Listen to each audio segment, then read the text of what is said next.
everybody ready to go? Yes. All right. Welcome, everybody, to the September 4th meeting of the Marine Clean Energy Board of Directors. Dan McConnelly could not be with us tonight, but I'm glad to see everybody else who is. And I want to welcome Gail McLaughlin, who's from Richmond and sitting in for Tom Butts. Glad to have you here. First item on our agenda is board announcements. Do we have anything? No? Diane, Gail, do you want to tell us about your vacation? No. No. Giving you the opportunity. Yeah, okay then. So, unfortunately, we have no stories of travels in the Netherlands and whatnot, and we'll just have to go to public open time. Is there anyone who'd like to share their comments with us tonight? Seeing none. Report from the Executive Officer, Dawn. Great. So welcome back, everyone, from our August hiatus. It's great to see you all, and we do have a full agenda tonight, partly because of that hiatus, but we're really excited to be able to reconnect with all of you. And I wanted to start off by welcoming two new folks that are in the audience here from Napa. We have Brad Wagenknecht and Keith Caldwell. If you want to stand up just so everyone can see who we have with us. Brad and Keith are here because they have been designated by by the County of Napa as the representatives to sit on our board. Brad is going to serve as the primary director, and Keith is going to serve as the alternate. And so we're really excited about you all joining us, being here tonight. We really appreciate that. And we are hopeful that we'll have a CPUC certification of our implementation plan soon so that we can have you all at the dais next time, whichever of you is able to make it. You're both always welcome. So thanks a lot for coming. The first item that I wanted to report out on, in case you all haven't heard, is a quick legislative update. The anti-CCA bill that was floated this legislative session, AB 2145, has died on the Senate floor.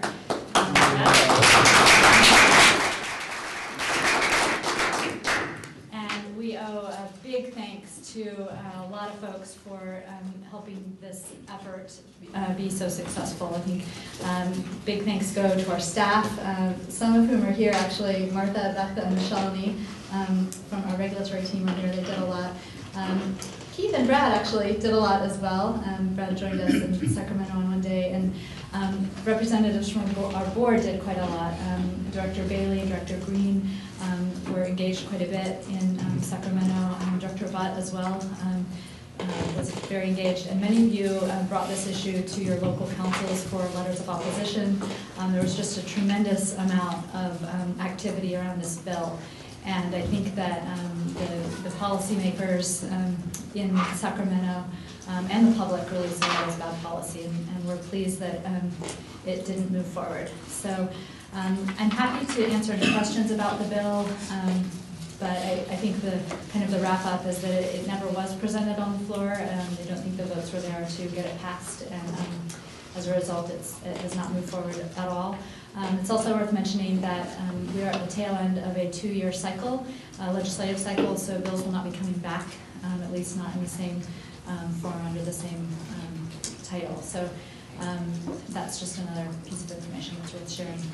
Before I move on, are there any questions about that bill? Yeah. I don't have a question, but I have a comment. You know, it obviously was a tremendous amount of work by staff of this agency and really by people all over the state, a tremendously large coalition to stop this bill moving forward. But I'd like to think that this was a great opportunity to educate a lot of people about CCAs, and so we had the right result. A little hair-raising at times, not sure that we get here, but I think there's an upside of the educational opportunity, and people are better informed, and the word has been spread, I think, quite effectively about how important CCAs are for California. So I think we should feel good about the process on a couple of different dimensions. Absolutely. I think there are a lot of positive outcomes of the bill, including a huge upswell of grassroots support for CCAs in California, and a lot more knowledge and awareness about what CCAs can offer. Great. So moving on, the next item I wanted to report on is the PACE program. This is the Property Assessed Clean Energy District that is available in some parts of California that allows folks to do energy upgrades to their home or business. whether they be renewable energy installations or energy efficiency upgrades, and place those as a property assessment on their building, on their property. PACE programs have been very successful in the Sonoma County area, and they are starting to gain traction in other parts of the state.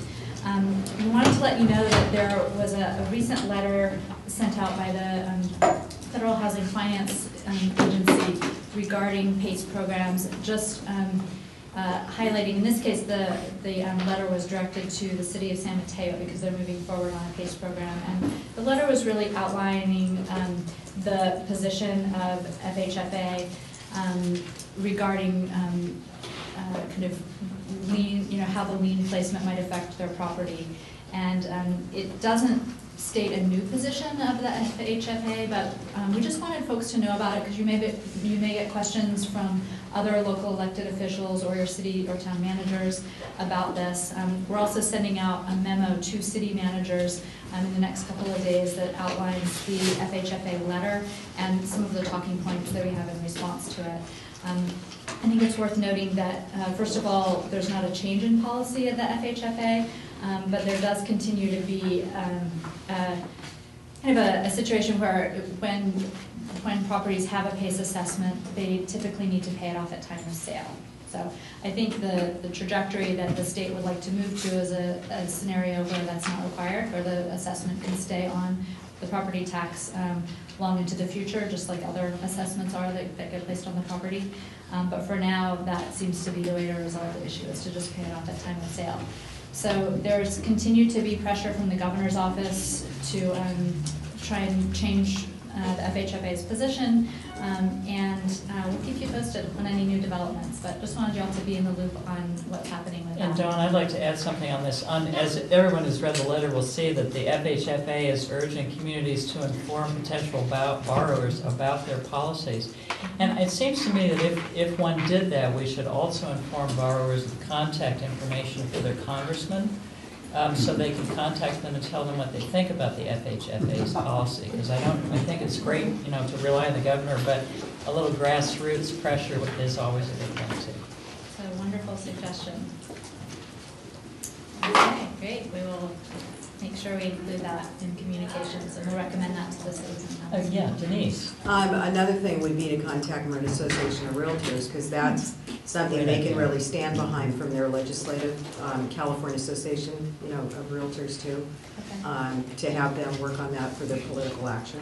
That's a great idea. Yeah. They don't like point of sale or anything. I'm sure not. Yeah. Yeah. Yeah, maybe change their view of sewer laterals. Yes, exactly. Yeah, we're working on that. Great, thank you. The next item is, some of you participated in a MCE staff brown bag session where we had a presentation by Frank Lind, the former general counsel for the CPUC. It was really a fantastic presentation. And I just wanted to let folks know that we have a recording of it available, so if you weren't able to attend but you're interested in hearing from Frank Lind on really what he spoke about was the energy crisis and what really happened, what was happening behind the scenes and what it all meant. Really interesting presentation. I've heard from the board members that attended, really got a lot out of it. So if you're interested in that recording, you can contact Darlene and she can get that to you.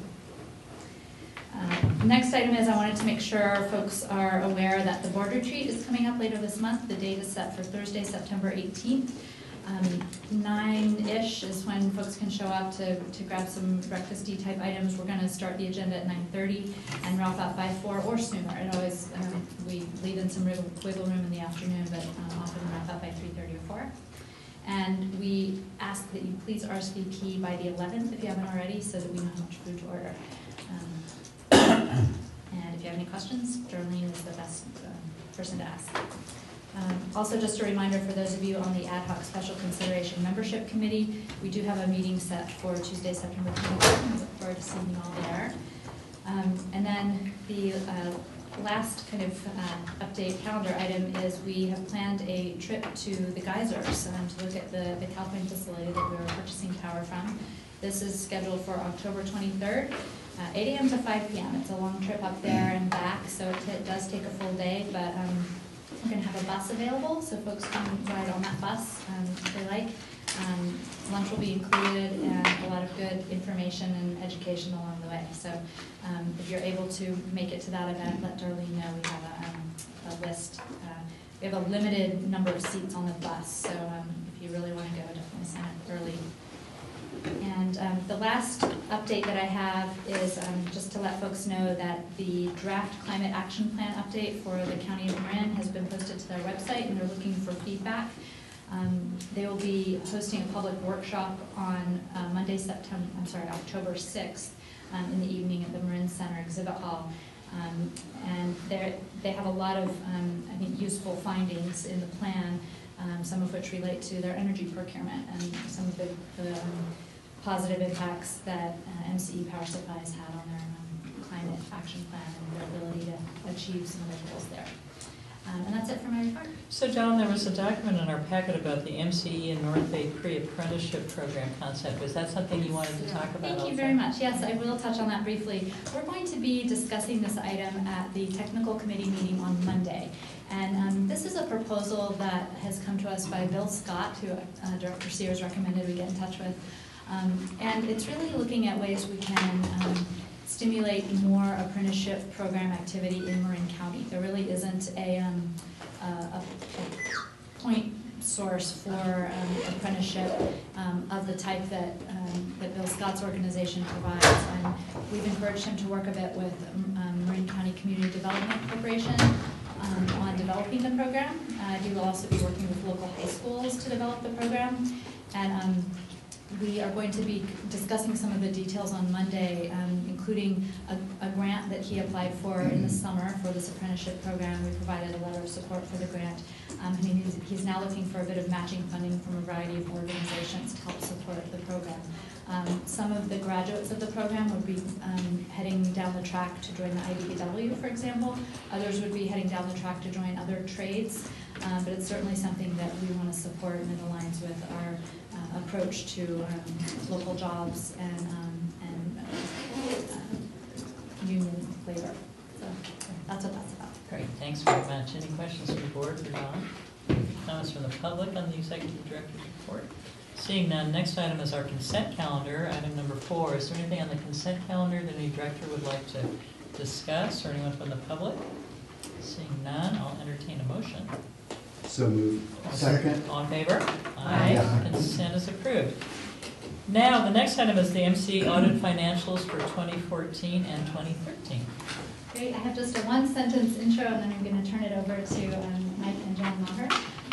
The one-sentence intro is that every year we compile audited financials through a third party.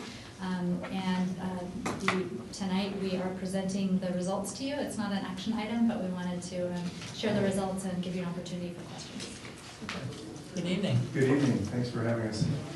You have in your packet the audited financial statements, and just to give you I'll give you a brief tour. I won't drag you into all the gory details, but actually they're happy details, I'm glad to say. The financial statements we prepare as your non-independent accountants. We prepare the financial statements. We're responsible for maintaining systems of internal control along with staff. The organization hires independent accountants to do the audit of the financial statements. And if you have the document in front of you on pages 1 and 2 is the auditor's report. And in that report, they're explaining who's responsible for what they do, and their conclusion is the financial statements are fairly presented, which essentially means that they're presented in accordance with generally accepted accounting principles used in the United States, that the valuations are fair, the disclosures are proper, the communications are clear, and that the report is in order. The following few pages 3 through 5, is the management discussion and analysis, and I'll point you to a couple of items in there. This section of the report is a high-level overview that discusses kind of the bottom line, some of the larger reasons for changes from year to year, and some conclusions and a little bit of forward-looking talk. So on page 3, there is a discussion of the increase in this first paragraph under financial highlights, that we had an increase in our our net assets. So in this type of an organization, you might know it in a business sense as equity, or in pure government as fund balance. We'll call it fund equity here. And that is the excess of revenues, inflows over expenditures or financial outflows. And we had a healthy but modest increase as was planned. During the year, though, we did have a large increase in revenues, and the balance sheet changed quite a bit with the introduction of Richmond as a member. Now, Richmond came in at the halfway through the summer, and our fiscal year, by the way, ends in March. So what that means is, if you start in April, the commercial rates are a little bit on the lower side. In the summer, they go up, or I should say they come up in the spring, actually, in the beginning of April, and then in the second half of the year they go down. So Richmond came in with this relatively high volume at that point in the cycle, the annual cycle, where the rates are a little bit lower than they normally might be. So whereas we had a large increase in revenue for the year, we had a more modest increase in the gross margin, or the addition to the net assets. Now, it's nothing that is abnormal or surprising, but we have a cyclical world here. So in 2014-15, the year we're in now, we'll see them in for the full year, and we'll enjoy that larger volume with the better margins that we experience with the full summer's rates. If you go to page 4, there's a comparison of the balance sheet in compressed fashion at the top for the last 3 years. And the normal increases, well, we've got an increase in cash at the top, you can see from 18 million to 22 million, or I should say that's all current assets. A large part of that are receivables. So in an organization like this, when you launch a new phase or you bring in a new district, you have customers that are going to come in. There may be a 60 to 75-day cycle between the time that they are receiving energy and the time that they pay their bills. So the receivables grow during that increased volume faster than the cash grows. That takes a little time to digest, and because the suppliers generally want to have their money within 30 days or 25 days of providing it. So we have some equity needs or some cash needs to reserve for these growth spurts that come in when a new territory comes in, or if a new phase comes in. So what we'll see here is in the top line, the current assets up at the top includes cash and receivables. A large part of that is the receivables. If you look down below, there's the current liabilities, and those, of course, have grown a bit too, and that's for the increase in energy purchases that are yet to be paid. And then in the next line, non-current liabilities, that's the amount of the long-term debt that is outstanding at the end of a particular year. And you can see that number has dropped down. So each year, as we're making those payments, that debt is being reduced. And the bottom line, if you go down to the double scored line under net position, you can see an increase from 7.9 to 9.5. So that's going in the right direction. In an organization with the revenues of our size, as you can see below, that's a modest increase, but it's a little lower than we might want to have on a full annualized basis, as I mentioned before. But it's healthy nonetheless, and not with a lot of concern, but not without explanation.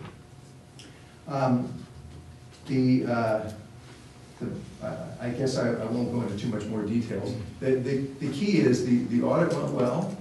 The auditors liked our presentation. They liked our disclosures. They had no concerns about internal control.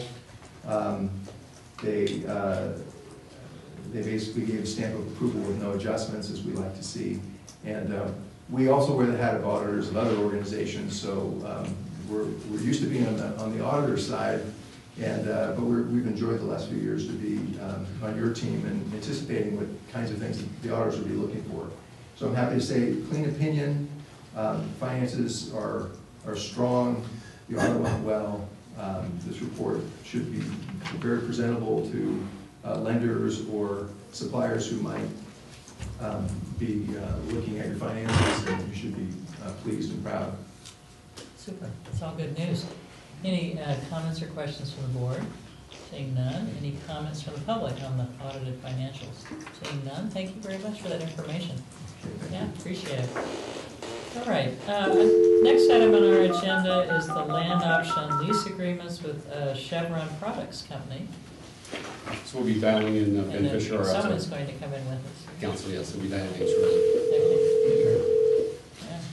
So as the board remembers, we brought this to the board back in July, or August, it's July. It's And July, yes, indeed. we asked that we bring it back. Hello, Ben, it's Greg Brown with MCE. You're on board on the board. Can you hear us? Hello. He may not be able to hear Can you you. hear us? Can you hear us, Ben? He can't hear you. Somebody close to him, speak to him. Ben, can you hear us? Hello, I heard that. Okay, we're with the board, and we can hear you. Great.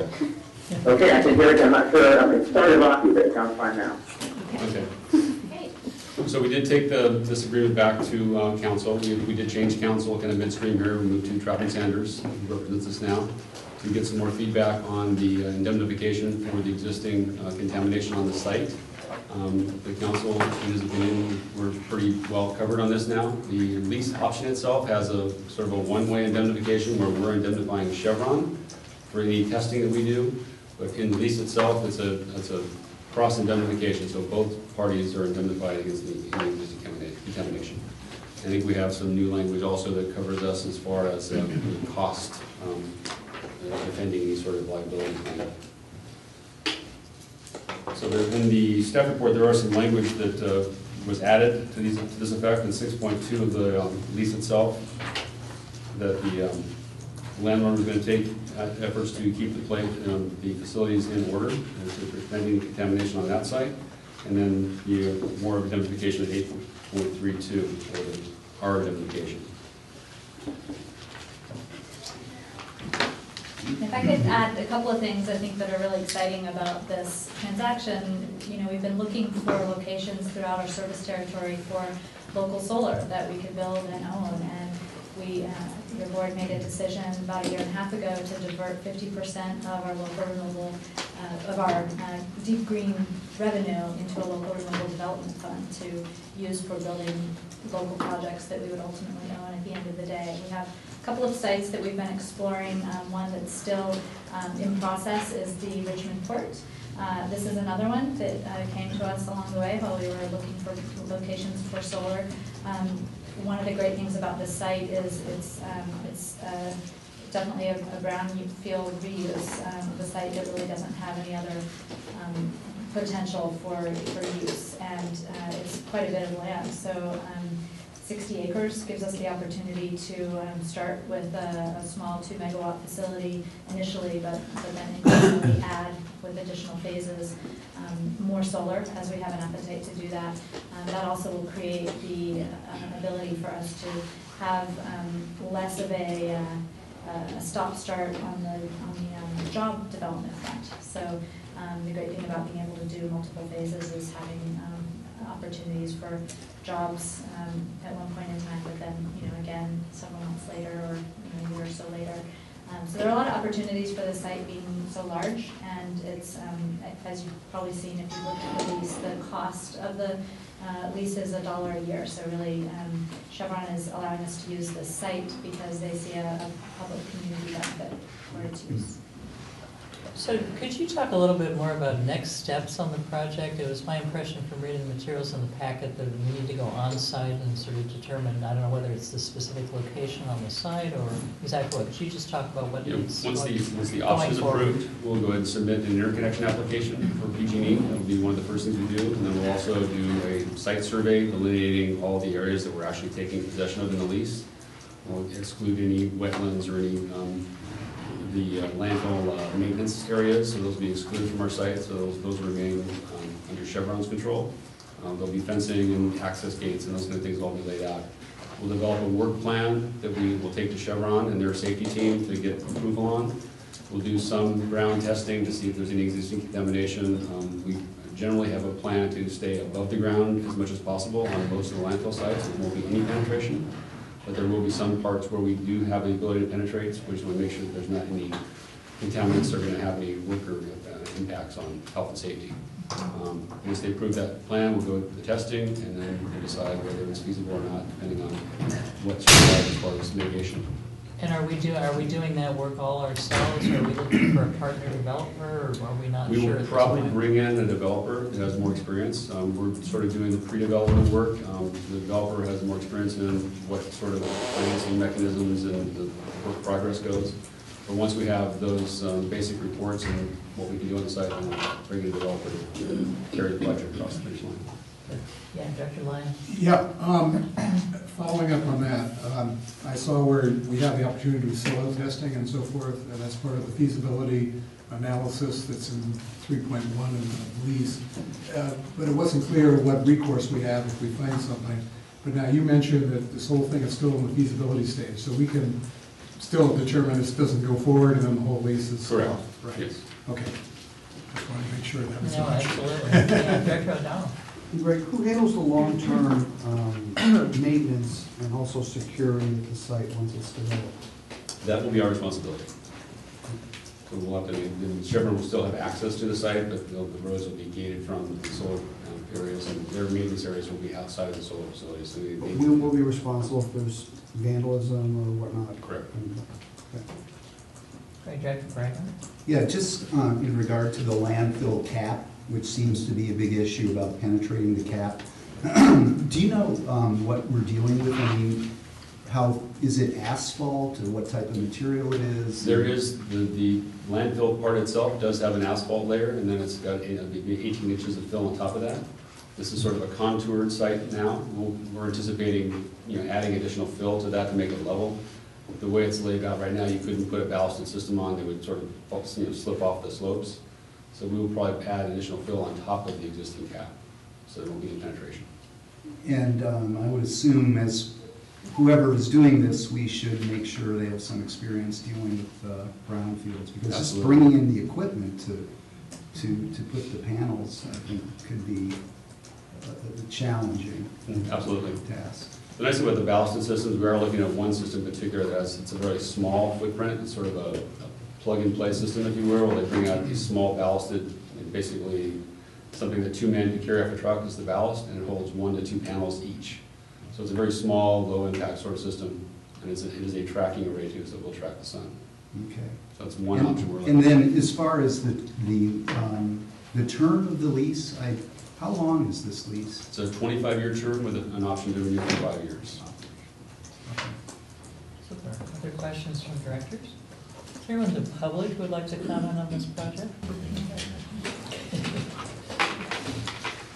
Just a couple of questions or two. Could you tell us your name, please? Paul Calcany, I live in the city of Richmond. Thank you. And the city of Richmond has a history of contaminated sites impacting the community and ongoing community input into regulating the sites. And in regards to the Chevron refinery owning this piece of land for 100 years, and it's a landfill. And in regards to soil testing, if you have a site history or characterize the site history, how would you know what to test for? In regards to, I mean, as a young kid, I would drain the oil out of my VW Bug and go behind the garage and spill it out. I didn't know any better. When you're figuring 100 years ago, what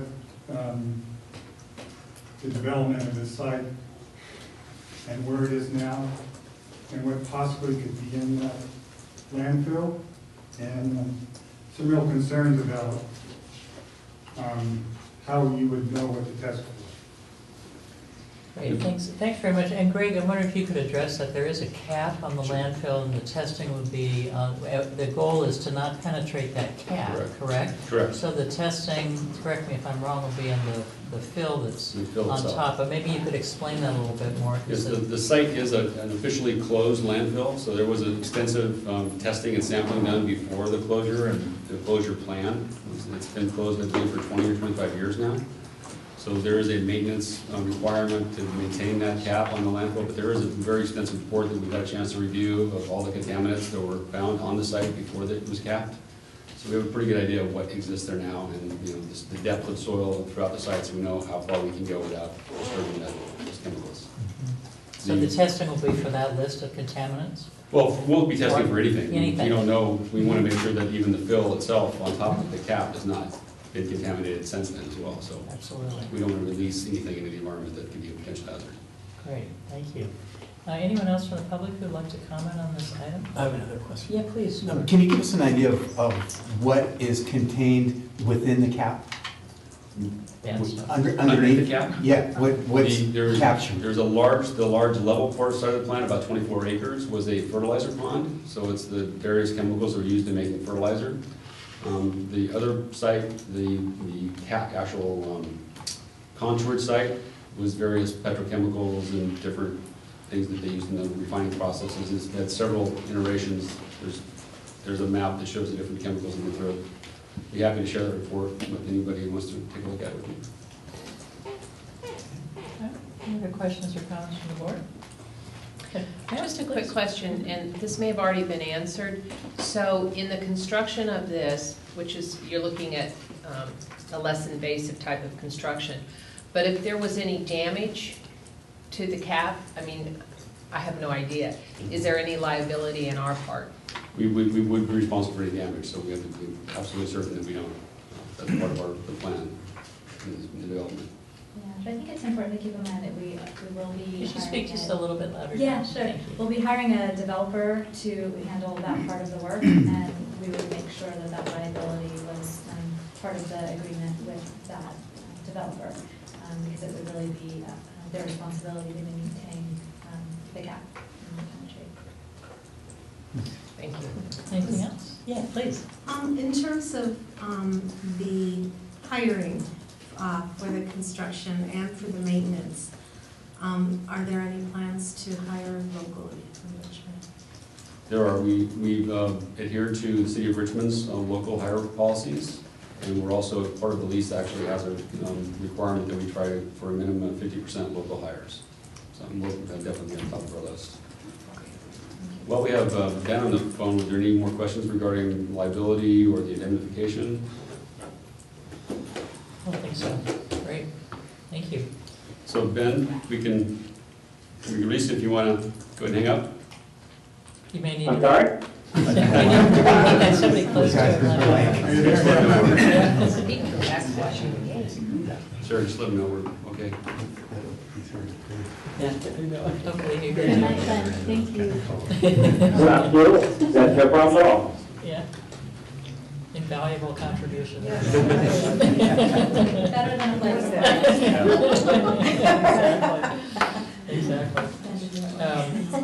Well, I'm glad we've had a couple of rounds of conversations about this site. It's obviously, being a brownfield, raised a number of issues, I think, with a number of us, and I appreciate the extra diligence and attention to improving the agreement. You know, the challenges aside, it's a really exciting opportunity to be able to have a significant solar facility. So hopefully everything will go forward with no mishaps with the cap, and it will start generating a lot of power. So that said, is there someone who'd like to make a motion? I would like to make one quick clarification on the motion. We didn't have enough lawyers weighing in yet. I know. Some lawyer had to weigh in. Exactly, yeah. And so I just wanted to clarify that the motion would be to authorize staff to finalize and the executive officer to execute the lease option agreement with Chevron Products Company and the solar energy facility site lease with Chevron Products Company. Thank you very much. I'd move as articulated by Ms. Kelly. I'll second. All in favor? Aye. Any opposition? That's approved. Thank you. All right, next is a power purchase agreement with EDP. Dawn, do you want to, or Greg? Yep, I'll be- You're in charge of that too. Oh, no, are we doing a phone thing again? Technical difficulties. A PowerPoint, okay.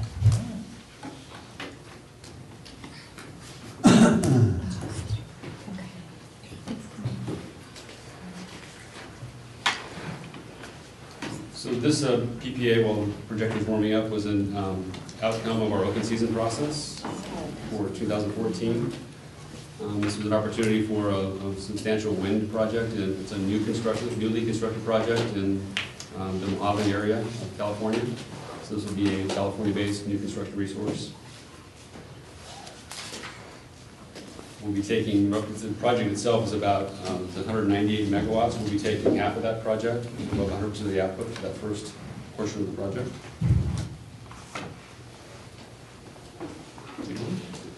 Thinking about it.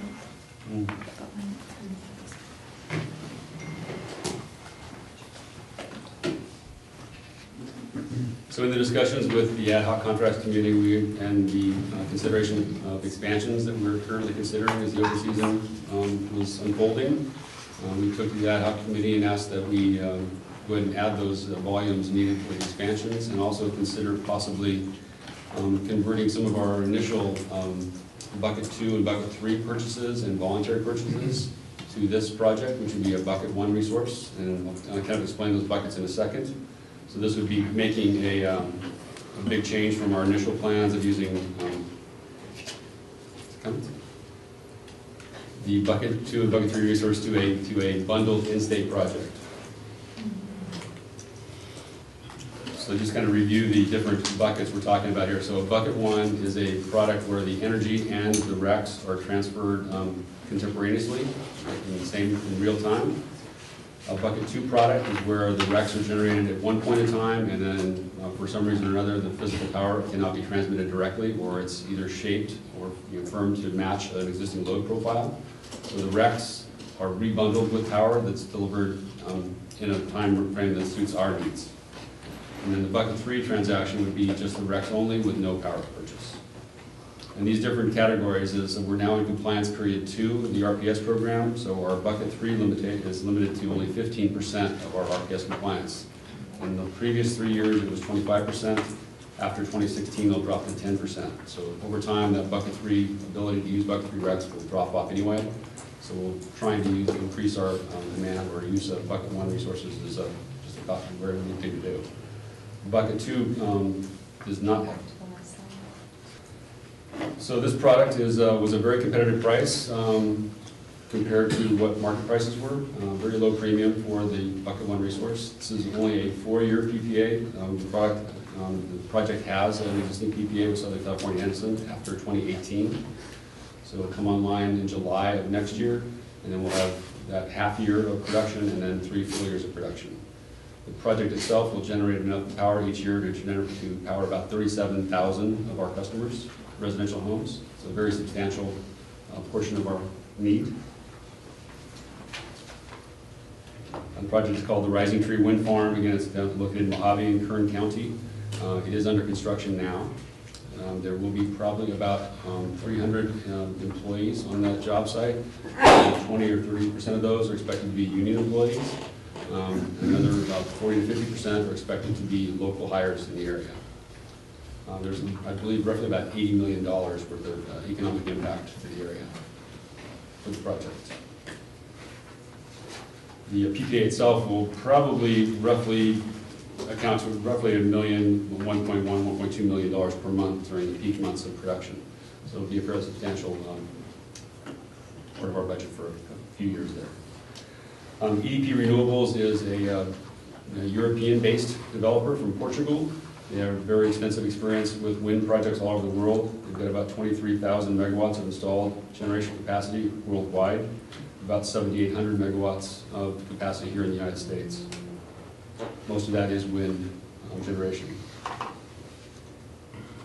Their team is very experienced. They've been great to deal with as far as the negotiations, and we've had no real problems with the project. The project, being a wind project, is a very variable resource. So there's a program with the ISO called a Variable Energy Resource Program.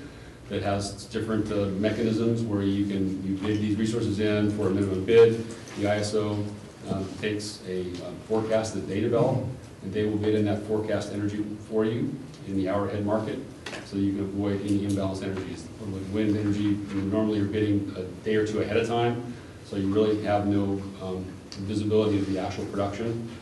With this type of scheduling, you'll have pretty much real-time scheduling of the program, and if there's any negative dispatches from the ISO, the system will automatically turn off and then turn back on when it's dispatched again. Just a little bit more color on this whole imbalance energy item. This is kind of a financial risk to counterparties like us, and so this program that California Independent System Operator has created really minimizes that risk. So as Greg pointed out, this project will be participating in that program and thereby reduce these risks to MCE. And just want to underscore again, I mean, this is really, in many respects, a game changer in the sense that it would move away from so many of the criticisms that have been put up against these unbundled renewable energy certificates and put us in a position where now we're not only looking at bundled resources, but also in-state resources. That's huge. That's a really significant transition, and hopefully one that we can maintain going forward as well. So I think it just increases the value of the product delivered by MCE to its customers that much more. And it's already a pretty great product. So I think this is really an exciting opportunity in that regard. Kirby, can you talk a little bit more about the scheduling piece of it? This is a lot of energy. Yeah. And it's wind energy that's obviously, as you mentioned, it's variable, and it's an area of energy that we don't have a lot of experience with. How does the scheduling work, handling that much energy on a variable basis, if you can explain it in a way simple enough for us to understand? Yeah, sure. So there's a forecast, and under this program that Greg mentioned, and Greg can weigh in here as we go, but basically there's a forecast that's essentially prescribed to you, if you will, by the ISO, based, and they're taking into consideration meteorological effects and various other issues that would influence the production of wind energy at a particular site, and then essentially prescribing a schedule. And so long as you schedule according to their guidelines, then you receive these financial benefits in the form of reduced imbalance energy costs. And so it's a bit of a cooperative relationship between the ISO and the generator, this program, the Variable Energy Resource Program, which is kind of the new version of a similar program that they used to have called PERP, or the Participating Intermittent Resource Program. And it's really designed to accommodate these sorts of resources that do produce on a very intermittent basis. And so, I think there's an acknowledgement of the value that these resources have from a policy perspective, and there's obviously a huge interest in developing renewable energy assets, and buyers like MCE pursuing purchases from those renewable energy assets, and so this type of program kind of allows for this in a way that doesn't function to the detriment of the buyer. Yeah, the other change that CAISO has made to really support these types of resources is consistent with the state's policies of moving to a higher renewable content statewide, but recognizing that they're variable resources. But CAISO has moved to a 15-minute scheduling market, so we're able now to schedule output from these generators much closer to real time. In the past, you had to do a longer-term forecast, and it was less accurate, so you're subject to more imbalance potential risks there. With the new market designs, you're able to monitor your wind resource pretty, in real time effectively, and then put a schedule in that's very near term, and that way avoid some of the imbalance risks that used to be there with the older market design. Interesting. And is this EDP's first project in California? They're obviously very experienced. This is their first project in California, yes. First one in California. Just a little more color on the scheduling too. The generator actually provides every hour a forecast of the next 60 hours going forward. And then the ISO uses that to feed into their models to forecast from theirs, and they'll adjust. So the ISO actually makes the decision of what they schedule based on the generator's forecast and based on their own modeling. And that's how we avoid the imbalance. It's more real time. Great, thank you. Other questions? Yeah. How is it priced relative to the other purchases for 2015? You said it was priced favorably. What does that mean, favorably? Very, very aggressively priced.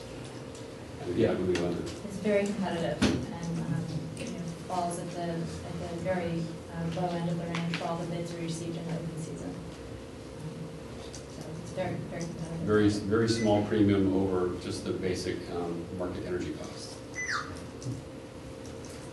Yeah, you know, all of these vague comments, but, you know, it's among the lowest renewable energy bids that we've ever received, which, you know, I think that's a combination of a number of effects, not the least of which is just this downward trajectory in utility scale photovoltaic solar, right? And that's just the downward trend over the last few years with that technology in particular has really put a lot of downward pressure on other technologies, wind included.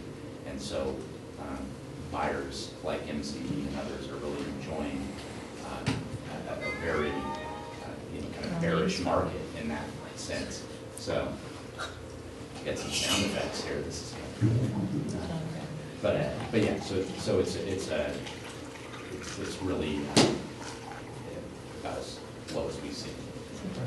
Just a quick question to follow up. Does that cause any concern about their longer-term viability since they're aggressively pricing to the degree that they are? You know, I don't think so necessarily. You know, it strikes me that there's a pretty close tie between the cost of the inputs and then the cost of the resultant energy. I mean, that's one of the key observations that has been pointed out to us, at least in the solar industry in particular, is that with supply ramping up, with panel manufacturing in particular, it's just really driven the cost down. So it's really a situation where things have finally caught up, and economics have kind of, the laws of economics have played out. And as that supply curve has shifted out, you know, you've seen these lower prices. So it's just driving the market to where it needs to be. As opposed to Yeah. It's just another thing about this project is they have a longer term deal. This is a 4-year deal. I think that when we get to the end of that, they have a contract with the investor-owned utilities. And so part of the dynamic here is that, you know, some of the tax credits are due to expire. So if they don't have a project online sooner, right, they lose that. So there's, you know, that short-term pricing is going to be more competitive. That actually makes a lot of sense. We've seen that with other shorter-term proposals. Right. And these wind projects get what's called a production tax credit, so they actually get an actual real-time tax credit for the actual production. If you add that to what we were paying, it's probably more consistent with what the market would bear for other projects that we've looked at. And that'll remain consistent during the 4-year period? Correct. So can I ask you something a little bit different? I mean, sorry to interrupt.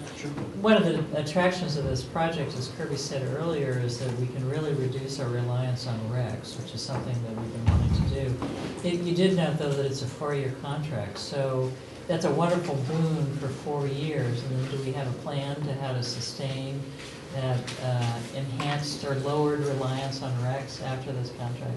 We do have that's a work other, in process. We do have a few other eggs in our basket that are to come on the tail end of this deal. And can I clarify that RECs are part of every transaction for renewable energy? I think what you may have been referring to is unbundled RECs. Thank you. This is a bundled REC transaction. Thank you very much for that clarification. And as far as worrying about pricing being an issue, this company, the U.S.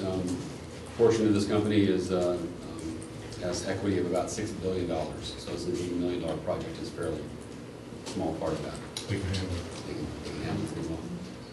Could I ask just Please, yeah, it's a little unrelated, but who manufactures the actual wind turbines? Are they domestic? Are they coming from the parent company in Portugal? I believe these are from Vestas, which I believe is a French company. So are they made in the U.S. or they're assembled here? Some components are made here, but I think they're probably a foreign manufacturer. The other thing to note, so we're taking a much bigger portion of what we have planned for our bucket one transactions. So the plan is to sort of bank those early recs in the early years and then carry those forward.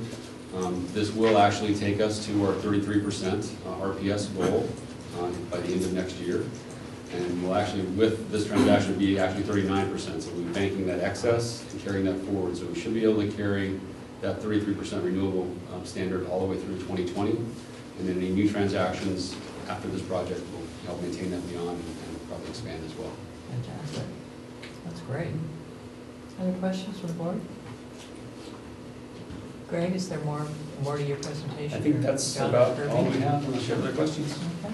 The only other thing I would add in is that we did have an ad hoc contracts committee discussion on this item where we were able to disclose the price and other details, and some of you are involved in that discussion. So I just wanted to remind you for those of you that might not have been.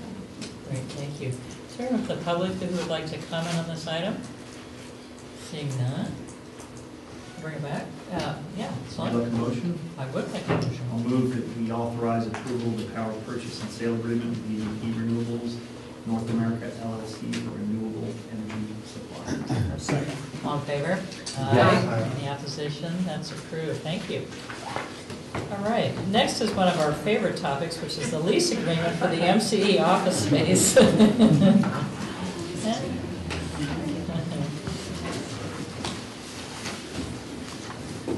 everybody. Just a second here. Can you load this PowerPoint up for them? It's the number 8. It's the only one on there. Thank you.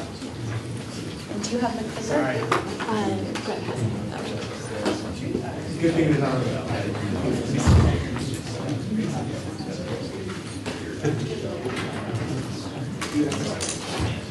So good evening, everybody. My name is Emily Goodwin.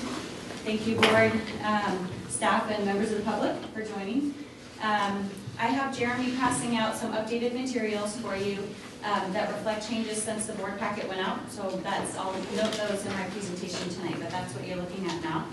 I have a PowerPoint that kind of summarizes just a quick few things since the board packet, and then some fun visuals at the end there. So thanks, Sarah, for firing that up.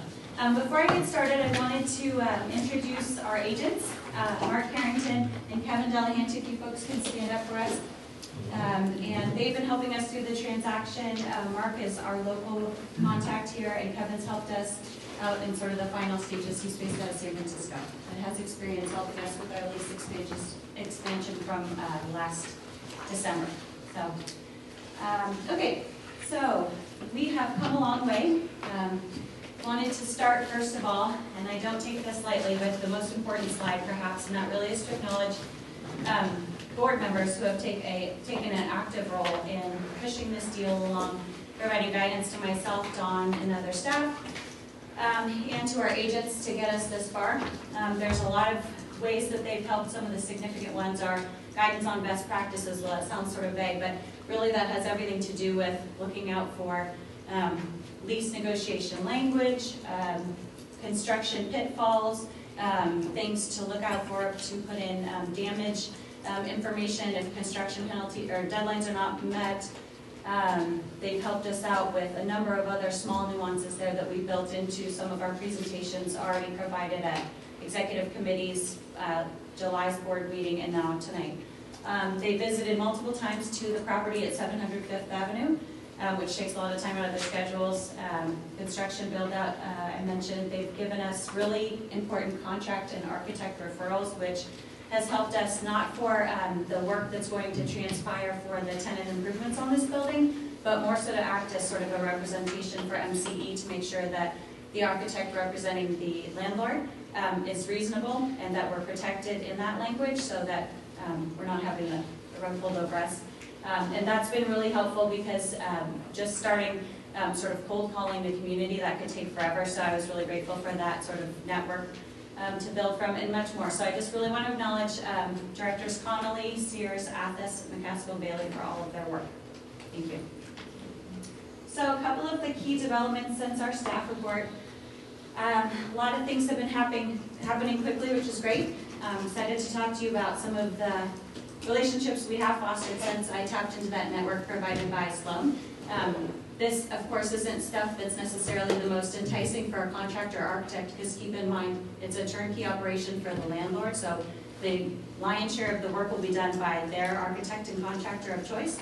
These folks come in to help us to be that consultative role to really make sure that we're protected in really important ways before we finalize the lease and the addendum to the lease with the work, the scope of work. So we've already made connections. We have appointments lined up to execute those site visits, etc., following this evening. So that's great. We've also been able to establish a really good working relationship with the owner of the building. So that was an exciting opportunity. Normally, that doesn't happen prior to the lease being signed, but being MCE, we like to make sure we make a connection with our major counterparties, and this is a long-term relationship we're trying to foster. It makes sense to get to know this person who we're going to be working with for the next 10 years, hopefully. So we've been able to do that, and we feel good about that development. We've established an early March 2015 occupancy date for this building based on the really sort of extensive, at least from our perspective, list of tenant improvements needed. We were not certain that that date would be possible, and frankly, that's when we need to move out of the San Rafael Corporate Center here. So we were able to really whittle that down and establish an early March date, which we feel really good about as well. Negotiated language for build-out delay damages, which is very closely related to the above items. So again, thanks to the guidance from some of our board members there about specifically what we should look out for. We were able to agree with that language with the owner and the other listing agents, which took some negotiation, but we were able to get there, and we feel good about that as well.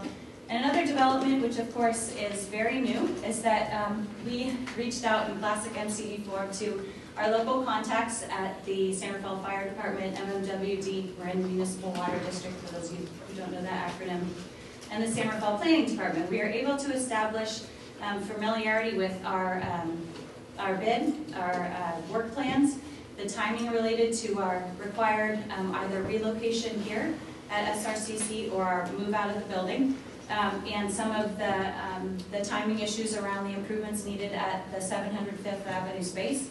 And so they're very sensitive and supportive to our cause. They understand the timing issues here that are quite tight with the tenant improvements.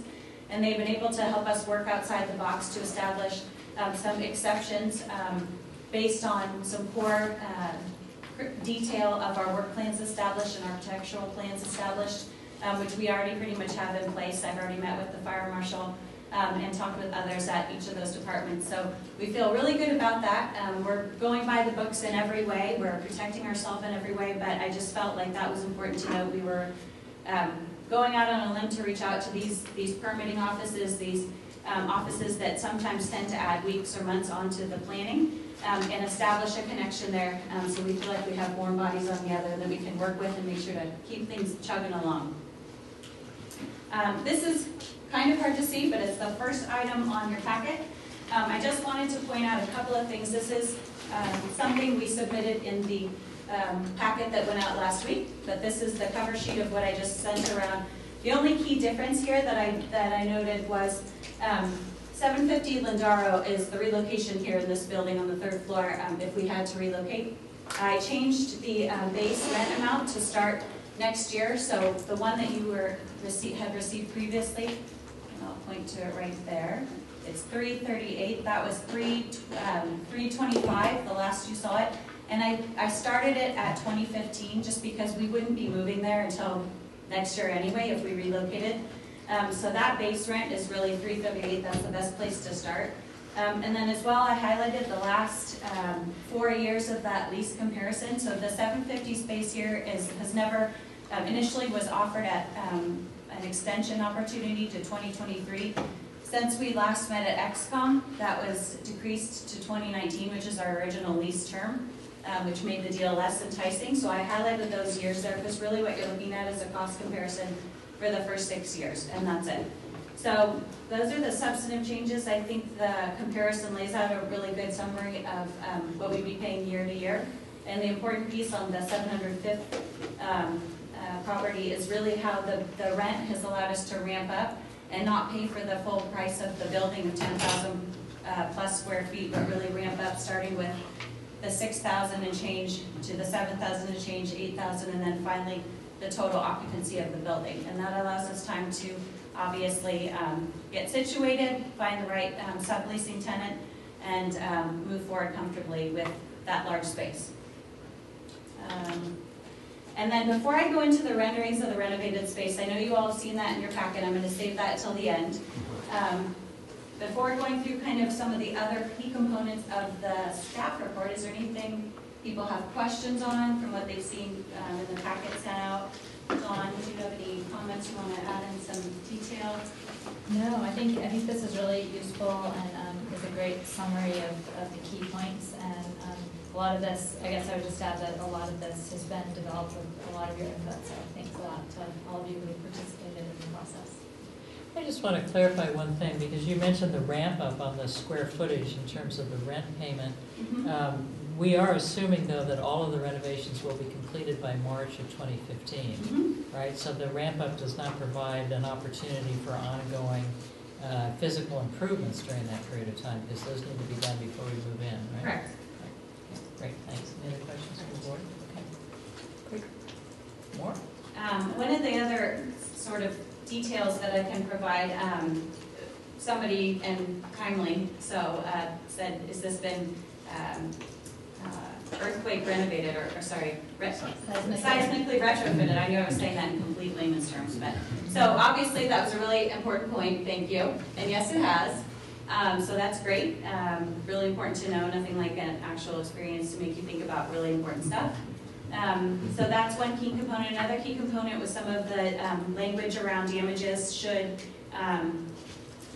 construction or permitting or force majeure cause delays in our move-in date.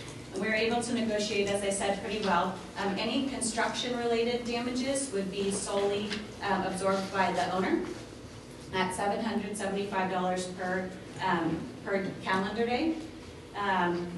Any permitting or force majeure damages each, so they would each be 50-50 split between MCE and the landlord.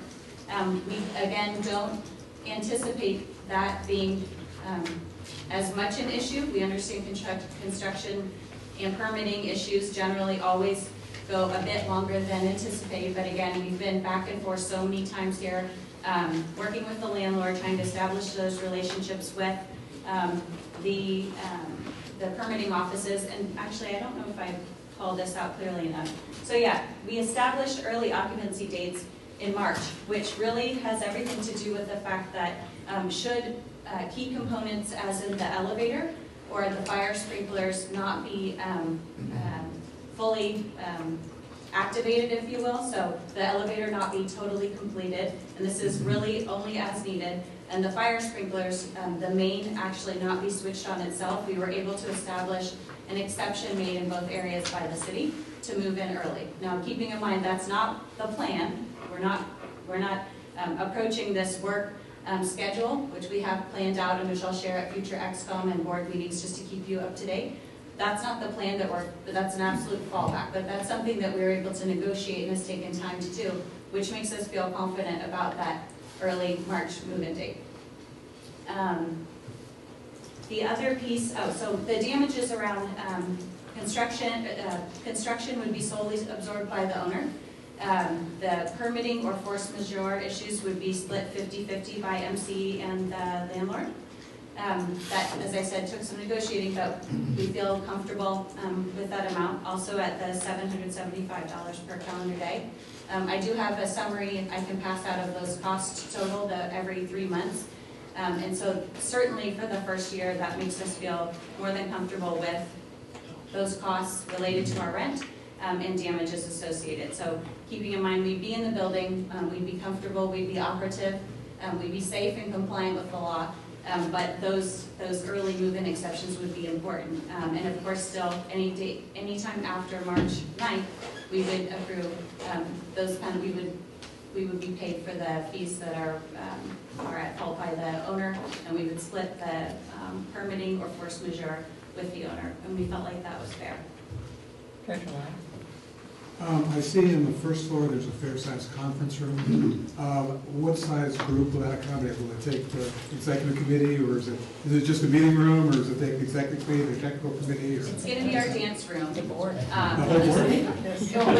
can make it that if we wanted. No, it's for the committee meetings, and the way it exists now, for those of you who have been there and you guys know all this, it more than allows for committee meetings and even larger meetings, but it also will allow for our board meetings to meet there every month, which we love. Wow. And we feel like it's a really good ad. We would be paying extra to rent this space out. You know, any community group can rent this space out that doesn't occupy St. Paul Corporate Center. So yes, and that's really something we look forward to. Additionally, like the subleasing opportunities for the bottom first floor on the left side there, you can see on your build out, which is an exhibit in the addendum. We hope to occupy that with the right subtenant or tenants, but the large conference room we see being available to other community groups, other energy groups or environmental groups, etc., to utilize as a public meeting space, which is great for on both sides, and we hope to offer it at a reasonable rate so that it's something that is feasible for community-based organizations. Yeah, that's one thing I know the Marin Economic Forum has been looking for incubator space. In fact, we looked at this building about a year and a half ago. You'll it hasn't hear been first open customer about then. half a year ago. But we couldn't, really didn't have the economic resources to buy it. But if there was some opportunities to share there at the Marin Economic Forum, I'd love to talk to you. Mm-hmm. We'd love to talk. Being on that board also. That's great. Other questions from the board? Emily, do you have, I don't want to stop you if you have more you want to tell us. No, I'm just trying to think about any sort of key components for folks that maybe didn't studiously read through the staff report. I'll highlight some of the things that we envisioned in this space that wouldn't be available had we, if we needed to relocate upstairs. Ample meeting room space, long-term lease, 10 years. Substantial renovations and upgrades covered in base price, which, by the way, is cheaper than our base rent starting here. Ability to sublet roughly 2,500 square feet, give or take, a few hundred square feet. Meeting room space, opportunity to create incubator program for local organizations, opportunity for an energy efficiency and renewables library demonstration room. If Becky were here, she could talk at length about what she envisions for this space, but really there's so much area there to showcase who we are and what we do. And we plan to do that, including hopefully some solar on the rooftop, which the owner has also been very receptive to, another recent cool development. The incubator downstairs, we envision showcasing some of the energy efficient upgrades literally on site, and also having a library there for resources for folks to come in, maybe a contractor, library, other organization library where they can come and learn about the offerings of MCE and offerings throughout the state that are available to, say, finance energy efficiency programs, renewable projects, etc. So we're really looking forward to that, and we absolutely welcome input about what that could look like, because we have a fair amount of space there to do that. And of course, closer proximity to public transportation. The SMART terminal will be right next door to us, which I'm looking forward to. I think Greg is too, coming from the wine country area. And also just a great spot, a great hub for traffic. We envision there could be some downsides to that, but not nearly the amount of the pluses of being close to that flood of traffic every day. And what we want to do with that incubator space is really welcome the public in and have them learn about who we are and what we do, and hopefully get a few walk-ins that way. That is all I wanted to pull out, really. I think that's the most interesting part. Kevin or Mark, did you guys want to say anything? We would have to go on to any questions if anybody has any. Okay. Go ahead. As Emily has probably mentioned before, the downtown Santa Fe market has tightened considerably in the past year. The vacancy rate has gone from about 17% to about 7%. So the options are somewhat limited, and we're pretty happy to have found this building. Treasurer Athos, did you have a question? Yeah, I just had one that I thought maybe, first I wanted to thank Emily and Dawn and Darlene. You've done just an amazing job. And I mean, talk about vetting. This woman is like a ferret. I mean, Right. she's just, she makes it appeals to everybody. I can It's take that. I like awesome. that. It's really awesome. But I did want you to talk a little bit, because I know it's something that we talked about, but obviously there's a higher escalator on our rent, you know, over the years. And it's just something that, when you look at it, like especially in year 6, which is what you were pointing out, we have utilities included, you know, in this building, which we're not gonna have utilities included in that. So that is adding, in year 6, another almost $30,000 to the bill, which puts us about $200,000 more than what we would have been paying a year if we stayed in this spot. So I wanted you to just talk a little bit about, you know, financially, what are our projections of how we're gonna meet that?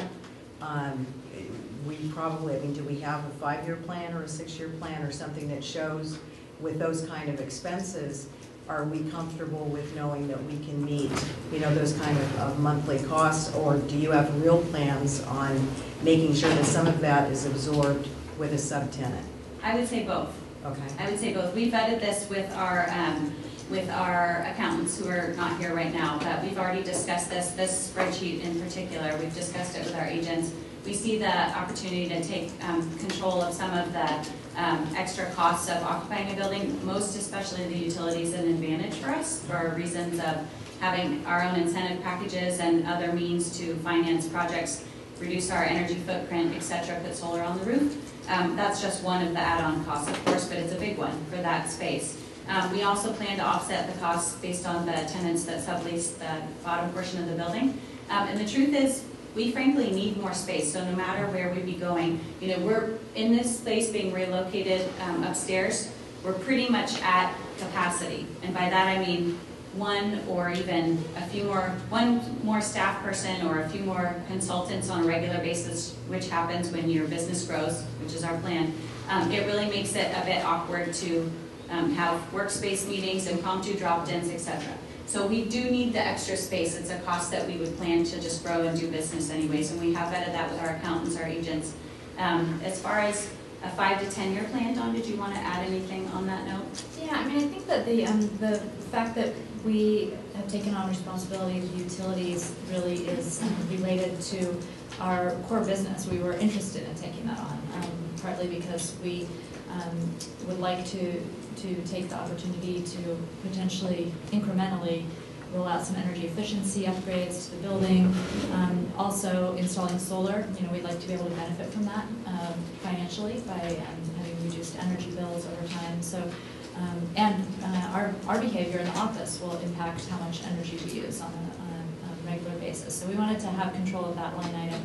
That is a line item that we pay here, but we don't control it. It's socialized among the tenants, and so any changes that we make don't have any impact really on our overall cost.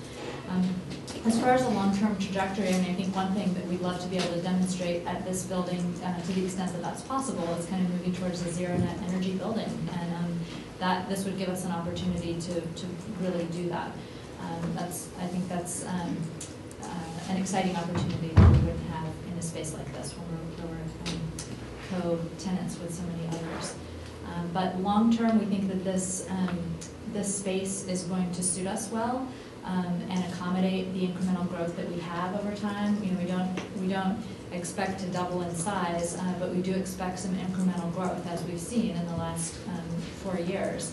And having the ability to acquire some of the space that we're subletting is a great opportunity for us, and will allow us to keep our costs controlled and not having to deal with the uncertainty of a move 4 years down the line, or really for quite a while, is another opportunity that we think will help contain costs and impacts to the agency. Other questions from the board? Yes. Emily, can you comment specifically on who bears the risk if the landlord, due to construction delays, can't let us move in by our drop-dead date of moving out of here? Like, where do we go and who pays for it? Sure. Yeah, I think Emily created a really great spreadsheet on that, which is the build-out delay penalties that I think was handed out to you all. And it just gives kind of a summary. I don't think we have that. Okay, just coming. Yeah. And this one probably wasn't part of your packet because it's such a what-if scenario, but it's a good what-if to think about, so that we kind of have a feel for it. This is one item that was really important to our executive committee when we met a couple of weeks ago. And as a result, we spent a lot of time working with the landlord to come up with an approach that seemed fair to both parties. So the landlord was concerned that he wouldn't have control over some things, and there were some things that he would have some control over. So we kind of delineated the types of delay risks that we were looking at into two categories. There are construction delays, and then there are permit-related delays. And so if there were construction delays past the agreed-upon occupancy date, which has been set at March 9th, as you'll see in the markup in front of you, that was one of the red line changes.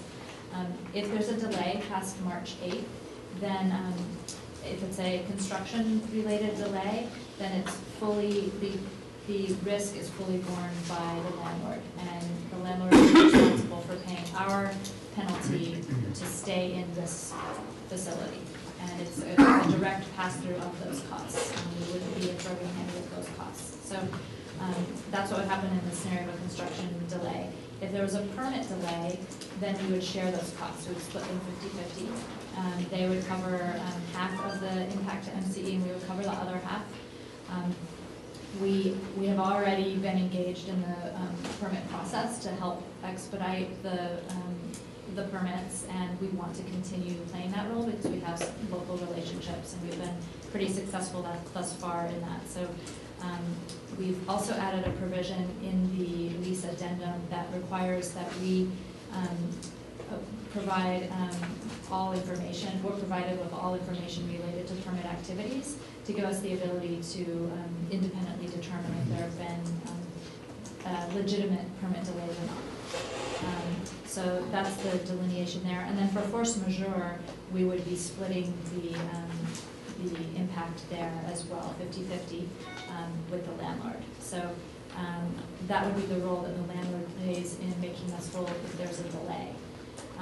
Also, and Emily may want to add to this, but we've done a lot of work already with the construction company that will be used and the architect to flesh out a timeline for when we expect the permits to be received and how long the project will take.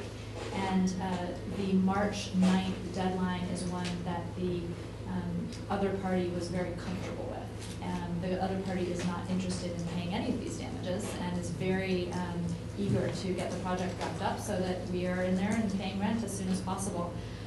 So we think there are good incentives in place to allow for that to happen, and we think that based on kind of the reality check that we've been doing with the permitting agencies, that target date is very achievable. So we don't anticipate that this will need to be used, but we're glad that it's here just in case. I think it gives us all a lot of comfort because we all know that construction projects can sometimes hit hurdles that are unanticipated. And the $24,000 figure, monthly figure, that's the penalty we would have to pay to stay here. And in fact, we could stay here if we had to. Yeah, it's a we very... wouldn't be out on the street. That's right. It's a very steep penalty. They really want us out. They wanted us out by the end of the year. They've been able to accommodate an extension, but they have a steep penalty on purpose. Any questions from the board? Anyone from the public like to speak to this item? Seeing none. Emily, I really want to thank you for your work on this project. You've been so diligent in figuring out what our options were and then in really working this in a tremendously effective way. So thank you very much. You are our best ferret. Oh, thank you. On that note, I do want to also just recap by thanking key board members. I'm going to probably call on you again. So thank you to our agents for coming tonight, for being part of the process all along. Again, this all started, it's a unique opportunity, but it did start out of something that was unexpected. So I think we've done pretty well to navigate that process, and it seems like we found the right fit. So I want to end on a good note. So those of you who haven't seen the 700 Fifth Avenue building, it doesn't look like that. It doesn't look as nice as that. There's a lot of opportunity there, and so the people that have seen it know how great these really look. These are the renderings of some of the design specs that we've asked to be built into the base rent cost. And they're based on, I should say too, a lot of input. I forgot to mention, thanks to all the staff that have been part of the process to obviously have a stake in the game and provide a lot of input. Sometimes more than I need on one given day, but collectively, really, really helpful, and that's important to MCE. So thanks for all your input along the way, which has helped create kind of the design specs and things that we want. And I'll just go through this quickly. This outdoor space provides ADA accessibility to the front end of the building. That column that's on the end is not there now. That's the exterior elevator that will be added, which is great. And that deck area will have an enclosed trellis where it'll be a sort of staff hangout outside space comparable to what we have out here. And then that front section is a really generous parking lot too, so parking is not going to be an issue, which we're very excited about. That we can't take that lightly. There's Alex. That's not me on the right-hand side. And there's not Alex. I would dress that well. But Alex comes with the building. And so this is a kind of a front entrance lobby look. The front reception desk will be pushed back, and this probably doesn't mean much until you visit the space. So all of you who haven't been there, I welcome you to call me up, and we'll set up a time for you to visit the space. I think you'd be excited by it, especially having seen these. Staircase up to the second level, which is where MCE offices would be. And this is a vast change to what it looks like now. This is the front entrance when you walk up the main staircase. Right now, the ceiling is a bit low. That's probably one of the first things that you notice. It just seems a bit tight. The ceilings will be raised, which is a requirement by the fire chief for sprinklers to be input. We're going to add skylights, which is excellent. And so that will be sort of the view, the look and feel, moving northward just as you come to the top of the stairs. This is looking the other way at the other end of the wall, so the north wall looking backwards towards the staircase. So it's a long rectangular building. The offices are on either side. We envision just a few workstations in the middle just so it doesn't feel cramped. But again, the lighting change out, and then the skylights is a really huge feature in the raising of the ceiling is key. Another key add-on is we have tons of private office space. We look to help give some of those folks in the open workstation areas in our office ability to have their own office, or more likely share an office if they don't already have their own, which is a huge plus for staff. And finally, facing south at the main staircase, this is really huge too. The staircase that's there now has solid walls, which is really important for the way it'll impact the light flooding into the sub-leasing area, which is sort of dark if you walk in there. So we're really excited about the ability to change out those solid colored walls on the side of the staircase, and then the walls of the staircase itself, which you see right here. So those, the sides of the staircase now are solid, and they really block the light on this side, which goes to that left side galley where we'd be renting out to tenants. So again, it doesn't mean much if you haven't seen the pre compared to the post. So I welcome you to schedule a visit. Will the skylights impact your ability to put solar panels on top? We would work around that. There's already one big skylight, and we envision having, I think, one in the plans, which will be more than enough. So there's more than enough roof space. And I think we thought we would cover 75% of the building usage, if not more. I think it really depends on the creative way to set up an array, you know, and we have all the connections to try to find the best fit there and work around the skylights that are there. And we'll also have a sign on the building so that we have Yes. a visible presence. Yes, thank you for saying that. One of the big parts in my staff report I think I led with what was, you know, this is going to be MCE, and that will be clearly noted, you know, maybe right here.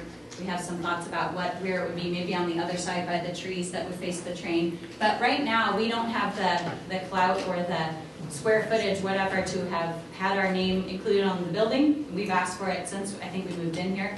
I tried when I first started with the agency, it didn't happen.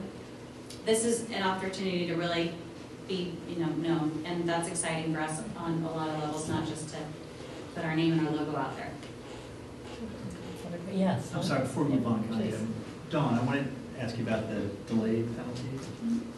Can you explain a little bit more about what would be an example of a permit damage? And I take that means sort of consequential damages that we would suffer as a result of the failure by what San Rafael to issue a permit of some kind? Is that any sort of approval by the town, or is it a building permit?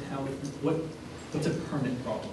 Yeah, so if the information that has been provided to us thus far from the permitting agencies, and we have checked with all of the ones that will require permits, if that timeline isn't adhered to, and that causes the project to fall, substantially behind schedule, that would be a permit delay. I think that what wouldn't be a permit delay is if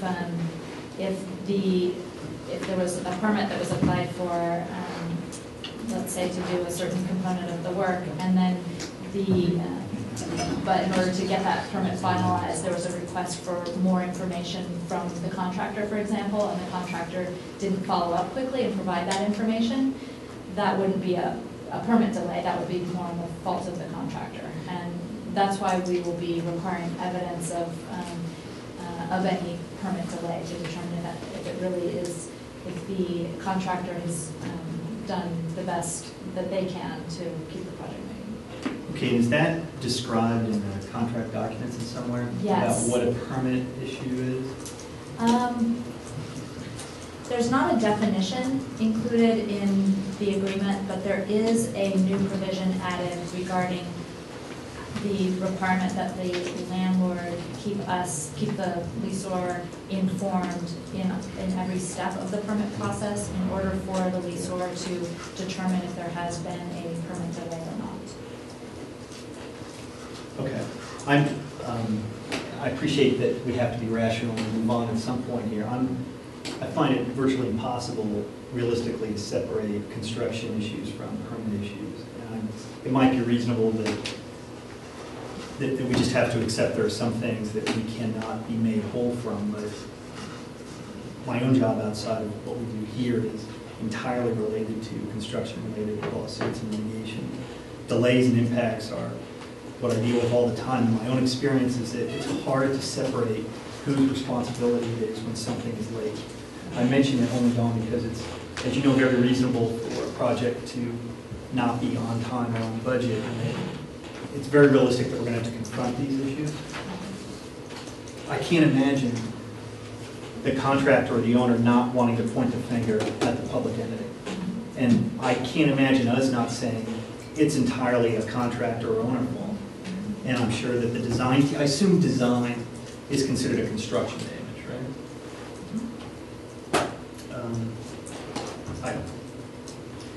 I don't know, I don't have a proposed solution. We could tighten up that language. Well, and I'll add on to this, we're duplicating or we're extending our executive committee concerns and conversations about this, but one of the examples that you brought up made me think, I don't think, it's often difficult to distinguish a permit delay from a failure to timely provide information, because so often the permitting agency will say, we can't issue the permit because we didn't get complete information. And so if the goal is to make the contractor responsible for timely provision of information and make clear that that doesn't constitute a permit delay, then there's a lot of language tightening up that I think we do need to do. And I think adding a sort of project management chart that shows the timeline by week and the benchmarks met along the way will really help, which we have a draft of available. But again, the last details that we've buttoned up and fine-tuned literally in a matter of 24, 48, 36 hours in the last week has been a process to get up to this point. So we can certainly provide that update. We can tighten up that language. I think that's important, and I look forward to doing that. Where I think there may be some peace of mind, which I can confidently relay to you, is we have the details about precisely what is required to get a demolition permit prior to a building permit approved, which then catalyzes the permitting at MMWD to input a new water sprinkler main, which is an additional big chunk of time, which can go,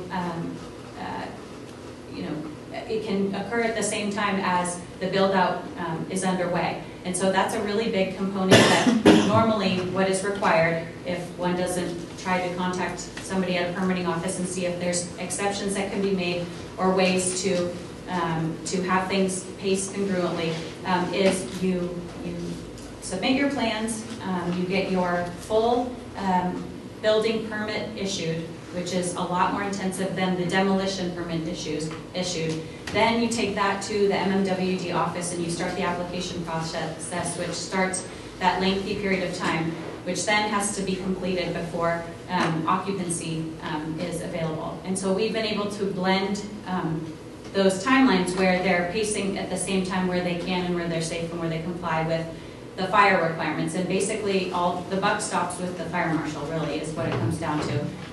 And we've been able to establish that that language and the understanding of where they're covered, but where we can work around sort of the cookie cutter approach to permitting in the timeline that happens one after another. So we had hoped that was possible, and we definitely established it by talking to real people in real leadership positions that will be the real decision makers for our project.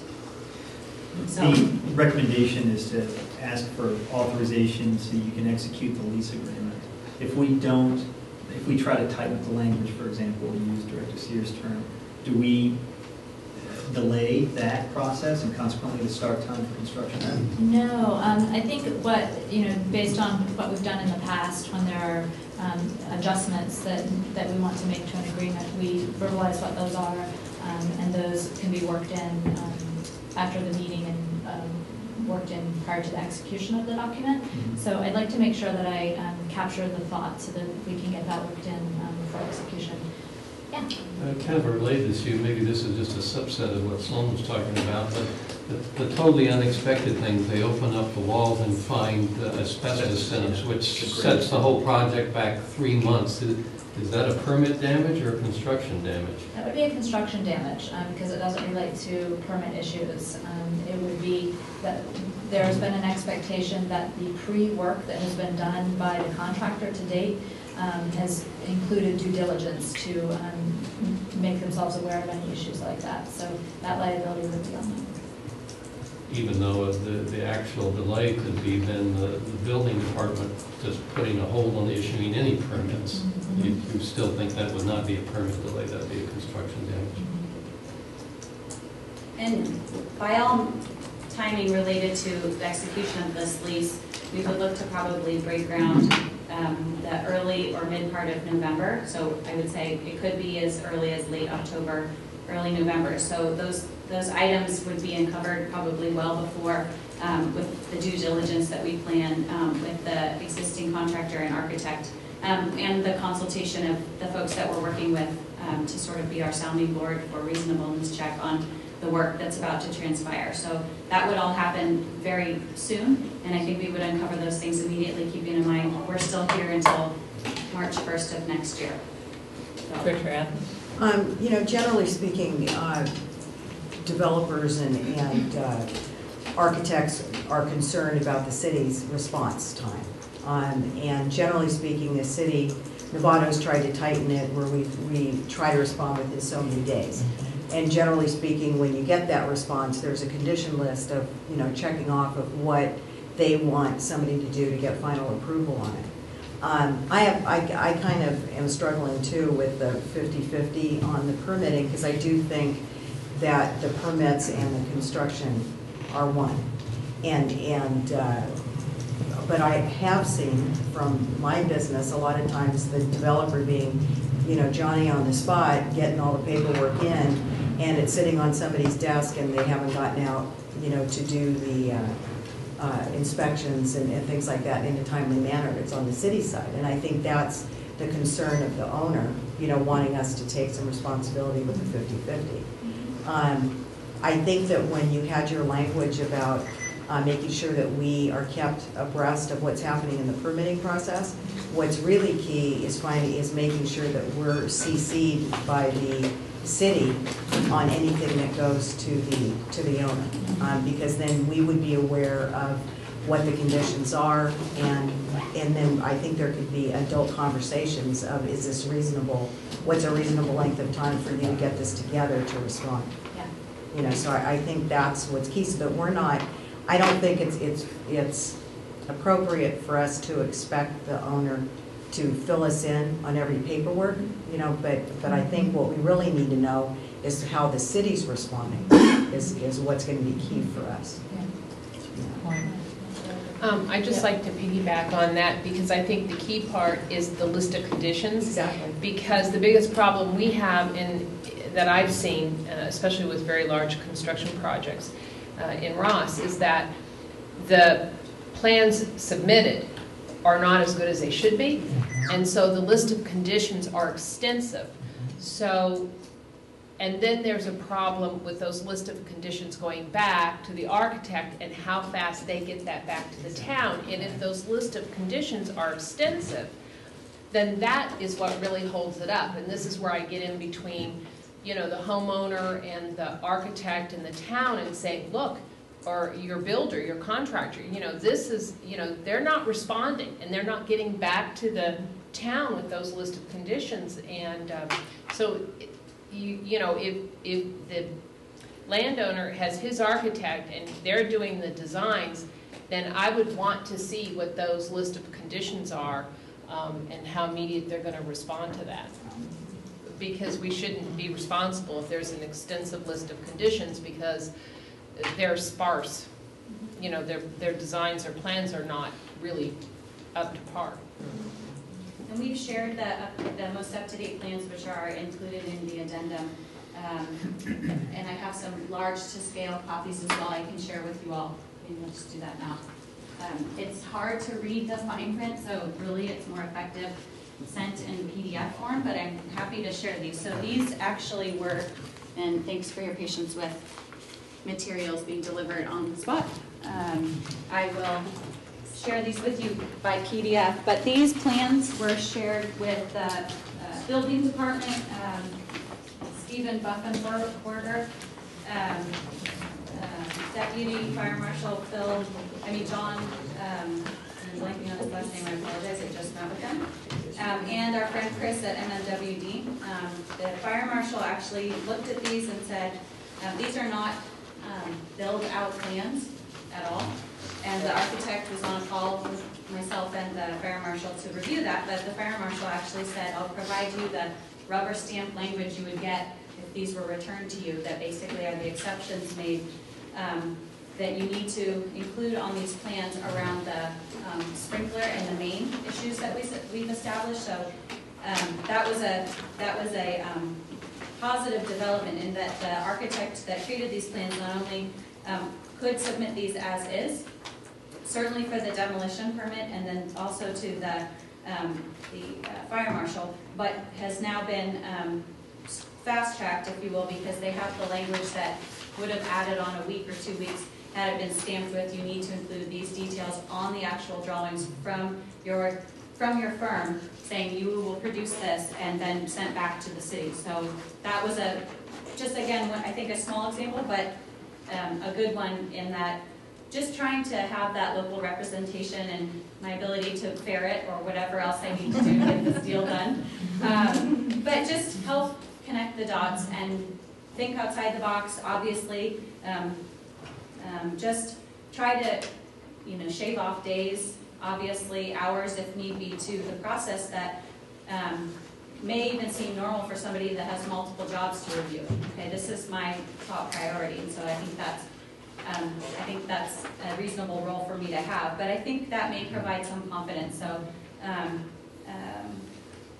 the exceptions and those things related that could have variances that add on weeks or even months, I think we can build those into the project management chart that I plan to provide to you all and kind of keep you updated on a rolling basis and certainly alert you real time if things happen.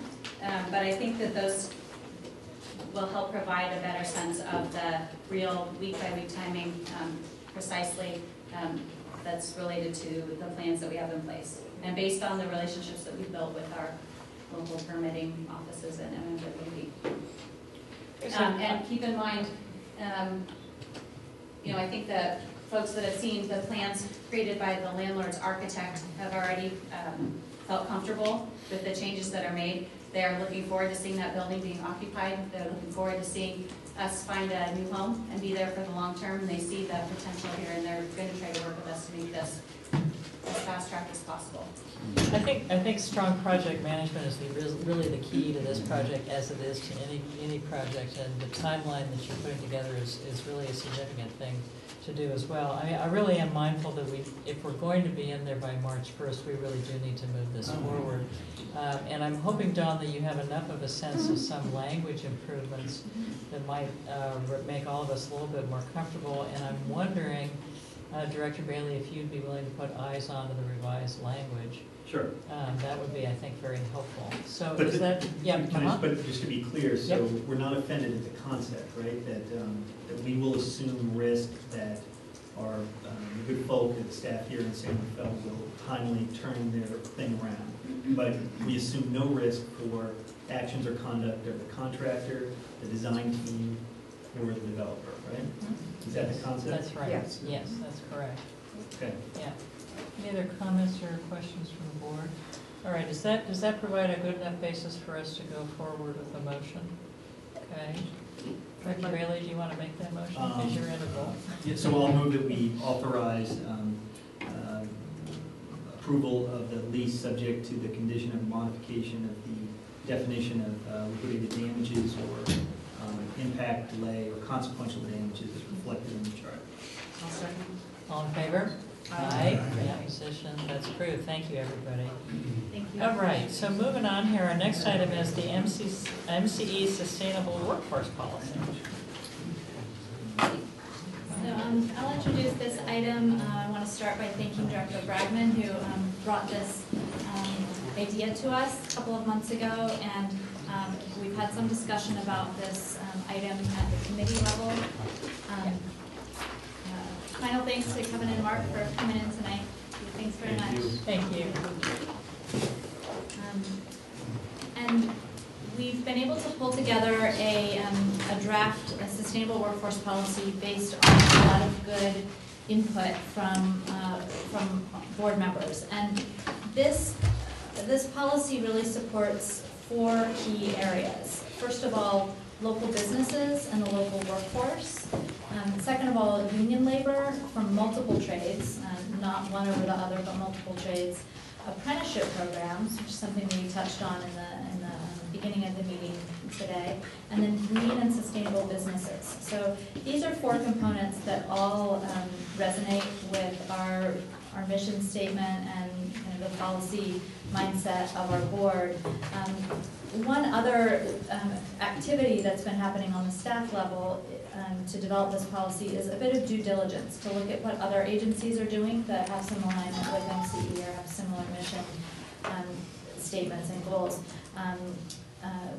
Beth, Kelly, and I went to meet with SMUD representatives early in August, and we talked about this policy with them. They've had a lot of experience developing projects, developing renewable projects. They are a local government agency, and so they really, I think they're highly regarded and really trying to do the right thing for the environment and for the community. And so we got some good input from them. I think one of their very good suggestions was to make sure not to forget the local business and local workforce element when we're talking about union support, because sometimes they're aligned, other times they're not, so it's a good idea to keep them both in mind when you're developing a policy. I know that's something that's been really well articulated in the city of Richmond as well. They have a really, I think, a model policy that a lot of local governments look to, so we can learn from that as well. The apprenticeship program is an element that really came to us from the discussions with Bill Scott and some involvement that we've had with the Workforce Investment Board over the last couple of years. Our energy efficiency team has been involved in meetings of the Workforce Investment Board and the Marine Economic Commission, and they've been interested in seeing more apprenticeship programs get started up here in our area.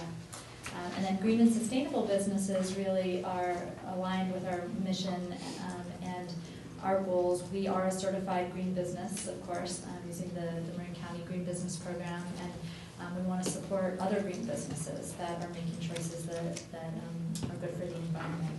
So those are really the elements that we tried to incorporate into this draft, and the areas where it would touch our agency are our power purchase agreements with third parties, our own generation projects, like the projects that we plan to build and own at the Richmond Port and at the Chevron Brownfield site. The feed-in tariff projects, that's another area where we can have a little bit of impact on what happens there with regards to the workforce. Energy efficiency projects, that's an element that we want to filter this into as well.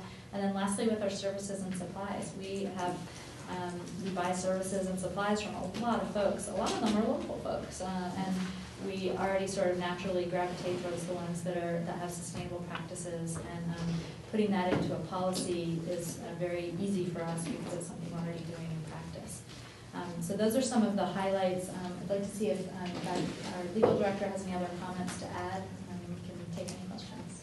Yeah, no, I think that basically captures it. I think that just going back to the meeting that we did have with SMUD, it was a very interesting opportunity to sort of understand better how they, the questions they've encountered with how do you incorporate so many different interests into your policies. And in particular up there, what they found is many small local businesses don't necessarily have either prevailing wage or union labor, but you want to be able to encourage all of those. And also when you're thinking about union labor, you know, that sort of by its nature excludes the idea of just workforce development and those folks that are not yet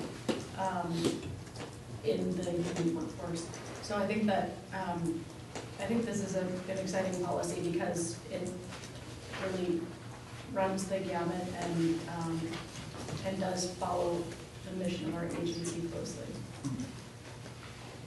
I've got a question for you. In the third paragraph of the policy, there's a reference to fairly compensated employment opportunities for local graduates. Who are these graduates that we're talking about? Don't we want to say local residents? Or it's a graduates of what? The apprenticeship program. Once they've graduated from the apprenticeship program. Yes.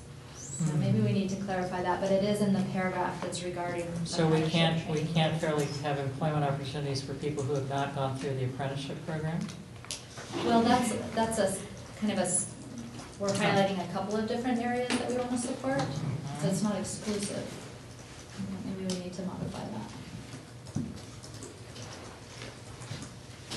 Yeah, so this paragraph specifically relates to apprenticeship training programs. So is the question that would relate to? I think we want to create fairly compensated employment opportunities for anyone in our community, including those who go through an apprenticeship program. But it came across, and perhaps I just read it too quickly, as somewhat exclusive. So that was what my concern was. I don't have a problem with apprenticeship programs, but I think our goal is broader than that. Yeah, I think that's an excellent suggestion. I think that paragraph was a carryover from a prior draft that really focused on apprenticeship, but the wording it hasn't been added in other sections in a comparable way, so I think we can make that broader. That'd be great, thank you. Any other questions or comments? Yeah, let's work down the road that way. Okay. Director Lyon. I just had a question. Do we have any direct hires that work at corporate level, or other than MCE owned generation projects that are direct hires that we pay directly that are covered under this as well? Yeah, I think this would apply to our internal team, as well as our vendors and our folks that are engaged through power purchase agreements to a degree, kind of in the way that it's specified here. I'm not sure I see it covered by vendors, and I see it covered by people we have power purchase agreements. We're requiring this of a lot of other people. I'm just wondering, are we including all of anyone else in our own staff that would be subject to this sort of? Yeah, I think that was assumed, but maybe not articulated. I so see it we should really articulate spelled out. Thank you. Director Hera, did you have that? Yeah, I did, thanks. Just maybe I missed it in hearing your presentation, but the use of the distinction in standards between using best efforts, which is an MCE standard, as opposed to the requirements for, this is specifically referenced to the MCE feed-in tariff contracts. Contractors and contractors performing work using commercially reasonable efforts to utilize businesses. What's the rationale behind that? I mean, I think I probably understand the rationale, but you could articulate that. It really goes to what is the industry standard. And we've done a lot of research on that particular point in the last 8 weeks and determined that if we had a requirement that was more stringent than that, we would be kind of out of the market for a lot of, with regards to what's commonplace among folks that are selling power. Right, but it's okay for us to impose a higher standard on our own. Exactly. That's kind of the idea, is that when we are building a project that we're going to own, then there's a higher standard applied. The standard is looser when we're buying from a third party, and that's what you see with the large utilities, for example. They don't have any requirements around union hire, et cetera, when they're contracting from a third party. And then the standard is also a little more flexible with our feed-in tariff developers, because that's not a project that we own, but we do have some kind of general asks for those projects as well. Director McCaskill? To what extent does a policy like this, if any, become legally binding on us, or is it more in the form of just an internal guideline? This is more of a guideline for our operations, but as with all of our policies, it's something that we comply with strictly. So, for example, if a number of vendors applied for a project and we chose one over the other couldn't sue us with saying that the vendor we gave it to violated this policy, where the vendor who lost met these policies. No, this is what our efforts in those regard, and so that's why we have sort of best efforts and reasonable efforts language included in the policy itself.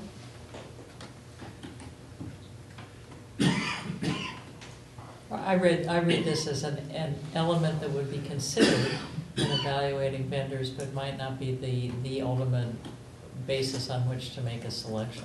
That's exactly right. right. So I think that changes the legal landscape. It's an element. And that's actually part of the reason I was asking about the distinction between best efforts. I mean, it is a higher standard, and the other does seem to create more flexibility. Do we have language that explicitly qualifies it the way that you're talking about, that it's something that's directive rather than a requirement, so that upfront and explicit and clearly the import of the policy is acknowledged? Well, there are two approaches that we use with different language assigned to each. So you'll notice that for our own projects, for MCE owned projects, we state that we shall use best efforts to support local business, union labor, etc. But for a third party, that we require them to use commercially reasonable efforts, because the commercially reasonable is more important when you're dealing with third-party suppliers and you're looking for competitive prices. So the best efforts is really intended to be a higher bar that we have to match with our own projects. But well, we're also saying MCE therefore desires to facilitate and encourage the following objectives. So that makes it, we're not mandating. It's not mandating. Requiring. Yeah. So I think that's helpful language as well. Yeah, Director. Yeah, just one other, in some places it says local businesses, local employment. Some places it says in service territory. As our service territory continues to expand, as where we have to be careful how we do that, what we mean by local. And maybe we mean the same thing. But we ought to just be clear if we're always talking about within our service territory. That's a really good point, because if we're using the word local but we haven't defined it, it could be ambiguous. And sometimes it's local for the project that may not be within our service territory. So Exactly. That, right? That too. Yeah. Anyway. Director Bragman, I'm sorry, yes, please. I like the fact that you started out saying that it should be broader than apprentice programs, and I think that, but I also think it might be useful to include language that says that we will support and use pre-apprentice programs as well as apprentice programs. I mean, Richmond has a really well-known and award-winning pre-apprentice program where we work with the unions to get the graduates out of that program into the apprentice programs. It's our Richmond Build program. So if there could be, a guideline to use the pre-apprentice programs Really good point. as well as the apprentice. Absolutely. Director Bregman, No, are you happy with this? I'm happy, and I think, I want to thank Dawn and Beth for going and talking to SMUD, because that gives, I think, everybody more confidence to move forward with it, which I think is really important. I think the comments you've made and McLaughlin sort of demonstrate it's going to be a living document, and as conditions change, it should reflect the change. But it really seems to me to close the loop on MCE's mission statement. So I think that is something we should all be proud of, assuming we adopt this, because that's a big part of why we're doing what we're doing, as well as just reducing CO2. Right. So I just want to thank everybody for helping move forward. Super. Is there anyone from the public who'd like to comment on this item? Seeing none. I would. And I would move approval of the item, our sustainable legal practices policy. Second? All in favor? Aye. Any opposition? That's approved. Thank you, everyone. I think this has really turned into a great Can I policy. interrupt, please? Yes, Have a Beth, quick please, you clarification. always have to say something after we go. I'm trying to catch John's eye first, I apologize. I think this is a lawyer control. I think what we're just wanting to do is run through the changes that were suggested to make sure we capture them. So the changes, as I understood, were to broaden the language regarding fair compensation, to revise the language versus, to conform the language for local versus in service territory, how we're using those terms. And just make sure it doesn't necessarily have to be rigidly consistent if we're trying to say different things. Okay. Yeah. Be sure to include pre-apprenticeship programs, which we do also already work with Richmond Build, and we sponsor bio classes, which is wonderful. And then inclusion of standards for direct hire of employees. So we'll make those revisions. Super. Thank you for that clarification. All right. So we're finally at that item that our friends from Napa have been waiting for, which is Amendment A to the NCJP agreement, adding the County of Napa and the City of San Pablo and updating voting shares. I may have some second thoughts. That's what saying this meeting. They're like, oh, no, maybe just come to this meeting. Yeah, we intentionally waited to the end to see if they wanted to change their mind at this point. Yeah, but this is really just an administrative action, kind of a cleanup activity that we need to do at the end of the membership edition. And we've already gone through the resolution approving the County of Napa and the City of San Pablo as a member, but the last loose end is to make the amendment to our JPA agreement that really adds the signature page for the County of Napa and the City of San Pablo, and also changes a couple of the exhibits. The list of parties is modified to add those two communities. And then the voting shares document that shows the amount of usage in each community, and then the resulting weighted vote of that community tied to usage. And that's Exhibit D. It's in your packet. It's been updated based on historical usage figures for our existing communities and the new communities. It's worth noting that right now, the way the JPA agreement is structured, we base that calculation on overall population in the community, not the customer base, because when we're adding a new community, we don't yet know the customer base. There is a point in time where there will be a transition to using the customer base, but because we have membership changes still occurring, that change hasn't happened yet. So that's the reason that we have brought this item before you. I'm happy to answer any questions. Any questions from the board? Any comments from the public? I think our Napa friends are probably wondering if they can call into the board meetings. Skype, yeah, Skype, that's the way to go. It's a long drive. All right, seeing no questions, so I have a motion. We're happy to have a Napa. Also move. All right, have a Second. second? All in favor? Aye. Any Aye. opposition? You're in. Yay. Yay.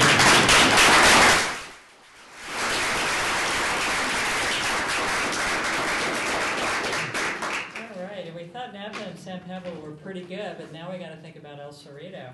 So next is a request from the city of El Cerrito for a membership analysis and consideration as a member of MCE. Yeah, we're Are you gonna have a chair? It's just beginning. You have some popcorn. Good night. Safe Thank travels. you very much. Take care. Thank you. And we're looking forward to having Napa representatives also at our board retreat coming up, so that'll be great. Yeah. So, yeah, this next request before you this evening is from the city of El Cerrito. City of El Cerrito is located, it's similar to the city of San Pablo in a way, because it's surrounded both on the east side and the west side by the city of Richmond. And so it's really a little pocket community within Richmond. And if you look at page 2 of your staff report, you'll see the map that kind of illustrates where they are located. This community approached us several months ago to explore the possibility of membership. Many of the residents of their community have heard of MCE because of the service being provided in Richmond. Many have expressed interest in being able to partake of this program and were concerned that they didn't have access to it. Also, the City of El Cerrito has a lot of goals that align with MCE goals and City of Richmond goals as far as sustainability initiatives, an interest in greenhouse gas reductions. They've actually, all the way back in 2006, they passed resolutions to endorse the U.S. Mayor's Climate Protection Agreement and the greenhouse gas emissions reduction targets of the California Global Warming Solutions Act, IB 32. So they've been interested in greenhouse gas emission reductions for quite a while, and they see the opportunity to provide a cleaner power supply in their community as a way to help them reach their greenhouse gas reduction goals. So they have submitted a membership request to your board, and the first step that happens when we have a community requesting membership is we go through a kind of an internal staff level analysis to determine if we have the bandwidth, the capacity to do a membership study at that point in time. As you all know, we've done 2 membership studies already this year that we've presented to you for Napa and San Pablo. We also just finalized a membership study for the city of Benicia, which is in Solano County, and that will be presented to our technical committee on Monday. This would be the 4th request. And I think that there's some benefits to taking on membership studies in a condensed fashion when we have the bandwidth, and that's because it provides us with the ability to bundle our procurement efforts and our enrollment efforts to multiple communities at one time, particularly for small communities that are a fraction of the size of which we've already gone through, of course. So that's one reason why, during the staff internal analysis, we determined that it would make sense to recommend conducting a membership study for the city of El Cerrito. I think that, and we'll talk about this more at the retreat later in the month, but I think we may be at a point where we're ready to go into a bit of a holding pattern with any future requests while we kind of focus on the ones that have come in during this year, and then sort of take stock of how that has gone and how it's what the repercussions, most of them positive, I would expect, are from that expansion. But it allows us to kind of focus our efforts at different stages of the process. The next step of the process, after presenting this to you all this evening, would be to undertake the membership analysis that really has the quantitative component to it, where we look at the usage data from the community. We look at the actual customer classes and the amount of load in each customer class that would be added. We plug that into our existing model for rates and revenue generation and cost. And we determine whether the addition of the new community would have a net positive or net negative impact on our existing rate structure and our existing agency as a result. We also look at the opportunities that might be present in the community for additional energy efficiency activity and also opportunities for more renewable energy installations. So those will be factored into the quantitative analysis, but really the bulk of the analysis is looking at rate revenue and the cost of power supply.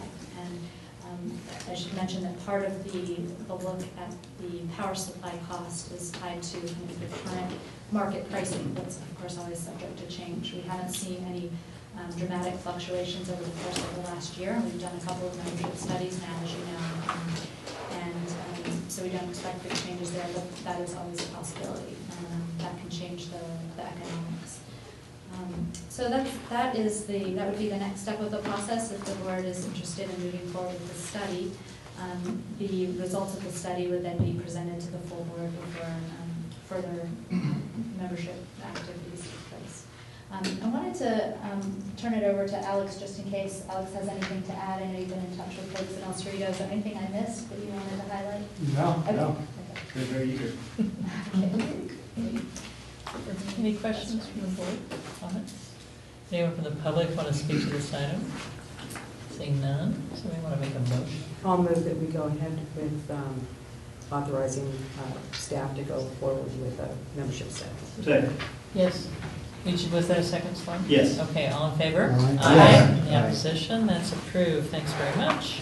And now, communications update, Alex. Oh, goody. I'm assuming you're on. Yeah.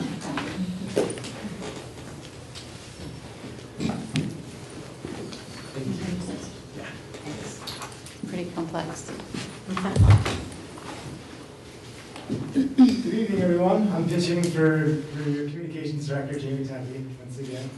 For those who don't know, I'm Alex DeGiorgio, the community affairs coordinator. I'm going to try to make this nice and quick. Here's a quick list of the events and meetings that we've been participating in recently. I won't belabor them too much, but if there are any questions, I'm happy to talk about any one of them. If there are no questions, we'll move on. There are more after this as well, but you can see that we've been in the East Bay a fair amount recently too, but also some big events here in Marin County and in Richmond too. Just the one in Berkeley at the bottom of the page. Yeah. What is that? So this is a CCA planning meeting. The Alameda County Board of Supervisors recently approved $1.3 million to start their own CCA program. And both the county staff and advocates frequently reach out to us in this direction for advice on how to proceed informally. And I attended this meeting briefly. I didn't get a chance to get on time just to answer initial questions. And also there was some recap of AB 2145, because a lot of the advocates in the East Bay who were organizing opposition to that bill were there, and so they were kind of debriefing, so I want to make sure I was there for that too. All right. This is continuation of the list. I did want to point out this event here that was headlined by the chairman of our board, Supervisor-elect Connolly. And from what I hear, it went very well. Very positive. Good. Which is unusual for that group. That's the important piece. That's the highlight. That's true. It's a big win. Also wanted to point out up here at the top, we met with a member of the Quality of Life Commission in San Anselmo. They're very eager to do a lot of outreach with businesses. And that gentleman happens to be the owner of Marin Power Yoga, and it's fun to be able to work with a committee like this that's so engaged with their businesses, because as you know, we're making a concentrated effort on reaching businesses and collaborating with them and getting the word out that our rates are currently cheaper, and this is a great way that businesses can kind of maximize their publicity by going green. Are there any questions about these events before I go on? All right.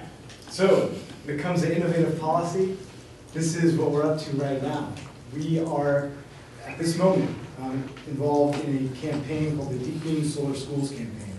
It's similar to our previous Heart Deep Green campaigns, only in this case, the beneficiary is going to be a public high school. So right now, when anyone or any business opts up to 100% renewable energy, they have the option of voting for one of 3 local high schools to receive a 3 kilowatt photovoltaic solar system. We invited all of the school districts in our service territory to participate. Novato, Terra Linda, and Smolensk were the ones that took us on the offer. And so right now, those are the schools that are eligible to receive the public's vote whenever someone opts up. And at the end of the month, we'll type the votes, and that school will get a solar array put on, which will obviously reduce their greenhouse gas emissions, cut their costs, and will give us all something fun to talk about and to point to as an example of what CCA can do for its community.